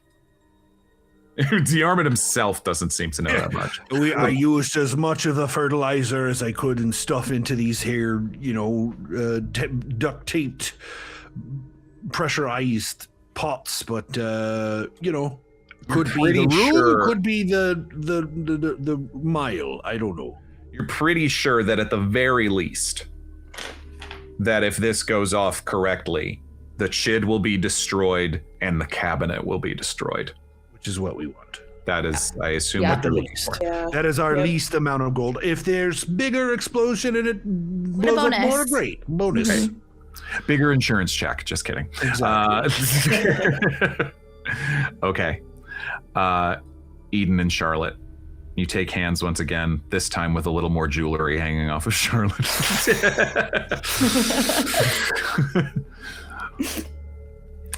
You look back at Diarmuid, seeing him ready. You all kind of share a nod. Yep. Right as you both jump, Diarmuid says, just as you're jumping, says, I promise that I won't take too long while I poop in her bed. You just hear "Dia!" and then as we just get sucked in. Yeah, absolutely. There's that bright flashing light once again as it feels like reality is cut by a, kind of breaks through like film left too long under the lamp. As your friends are gone once again through the back of this cabinet like a C.S. Lewis story. I just light the fuse and jump through the cabinet. Okay. Everybody make me a power roll. Okay, power. You all have bonus dice. You know what's If gonna would like really to- suck? Is if like your power roll doesn't work out and you can't go I was through going to the say thing. this is a big element of chance here right at the end that could make this plan go very interestingly. We can't spend luck on power rolls, right? We have bonus dice. You do have bonus dice. Can you spend luck on power rolls? I think I've allowed it in the past. Okay. You're right that the mechanic is a little weird. It is. But it's okay. I say that just because I rolled well, and if I could make myself roll a little bit better, I will. But I will stay for the fact that a regular success is all you need. And Okay, so I'll luck leave it. is not a thing we can do with the power roll. I might be Okay, changing so how you I've need played to- it previously, but right now I'm going to say no. Oh, Because I okay. don't know, unless you could find some sort of explanation as to how you could use luck to will yourself out of the pull of something. I don't know how that works. I'm making a little bit of a keeper's call there. That makes complete sense. I'm going to use my bonus die. Yep. Yeah, please. You're loving these names of these bonus dies tonight. For Charlotte, you have a bonus die from Hecate. Oh, That's oh, so- come on. Good enough? Oh no. Your power is not great. Oh. And my power is not good. That it's not Hecate's fault. My power is only 40. So, What did you roll? 94. With a bonus? Oh no. Well, that was my bonus die. So I rolled a 52. Sorry. 50, okay. Yeah. Okay. And what about you, Diarmuid? Well, she goes first, right? Because I'm Yeah, waiting she for her to goes. go, so I wouldn't jump through until she's gone through, and I Yep. wouldn't even. have They the light definitely to- go through. It's just Okay. sort of a matter of, Got it. Okay. I will Then describe all this mine- too. I just yeah, want to yeah, know for where sure. everybody's going. So I rolled a 96 over 70. Do you want to use your bonus die? Oh, do I have another one? You do from Angel Devilson. Yeah. Yeah, I guess I'll use that. 71 over 70. Okay, boy, we're just refusing to split the party, refusing to stop splitting the party. No. Eden, you're holding hands with Charlotte as the two of you once again dive through this cabinet and this strange feeling you have to close your eyes. And this time, as you feel the pull once again, and you see the ether around you spreading out in all directions, dropping off into darkness on all sides. You see mountains that are slowly just drifting away like they're made of burnt paper off into the sky. And you feel yourself pulled in this direction, and your eyes go to a cabinet not far. You see your original destination. We'll say in this moment that you're able to just redirect yourself. And as you find yourself, you're strong enough to keep your eyes open as you once again find yourself very quickly over this destroyed London. And you're able to glimpse. And as you do, you're able to glimpse these other boxes. And as you do, you see Charlotte lets go of your hand. Like she's pulled off into another direction, as if she's yanked by that unseen force. You feel her gone. What do you do? You realize in this moment that you have a moment of freedom, but you feel you've lost the hold of your friend. Could, if you wish, you could choose to stay with her. Oh, I rolled so well too. I'll stay with her. Okay. Oh. Yeah, freedom doesn't matter if Friendship. my friends aren't there. Oh. That's very sweet. As you feel the grip on each other's hands, just, and we'll say that even as you see that you have a moment to go elsewhere, to go the direction that you wanted to go, you feel Charlotte pulled past you. And it's the ether, it's all of these things, but with a moment's hesitation, you reach out and you're able to hold on to Charlotte's ankle. Oh. My friend. And you don't let her go. Oh my goodness. And Hang on. you hang on, and you're gone. Giving in to the pull of this box. And Diarmuid, you try once again also as you jump through to try to hang on and try to like brace yourself against this very strong pull, and you just can't quite do it. Whether it's the alcohol, whether it's the wounds that you've taken, all of it. Or all of the above. It just makes you just weak enough that you're not able to resist. And you almost feel like you pass out for just a moment.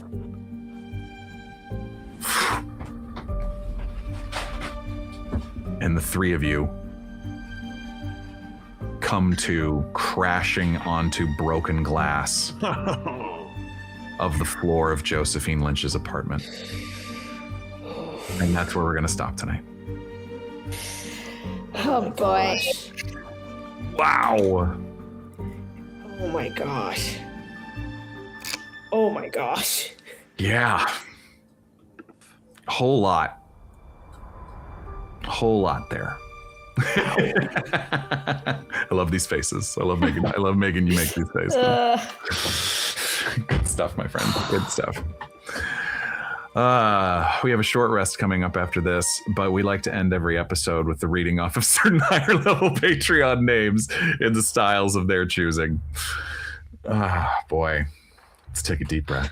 Yep. Oh boy. Yeah, we got this. We got this. Oh of course you got this. Absolutely. Done this a million times. And we got some good ones. We got some good suggestions. In fact, I'm excited about these tonight. Nice. Yeah, absolutely. We're going to start with Team Force of Shadow. I gotta say, Critical Nerds came with some great suggestions this week. I appreciate you, buddy. With Team Force of Shadow, we have the suggestion, what did the astronauts really see on the dark side of the moon? Oh, Nice. This is Gus. Oh.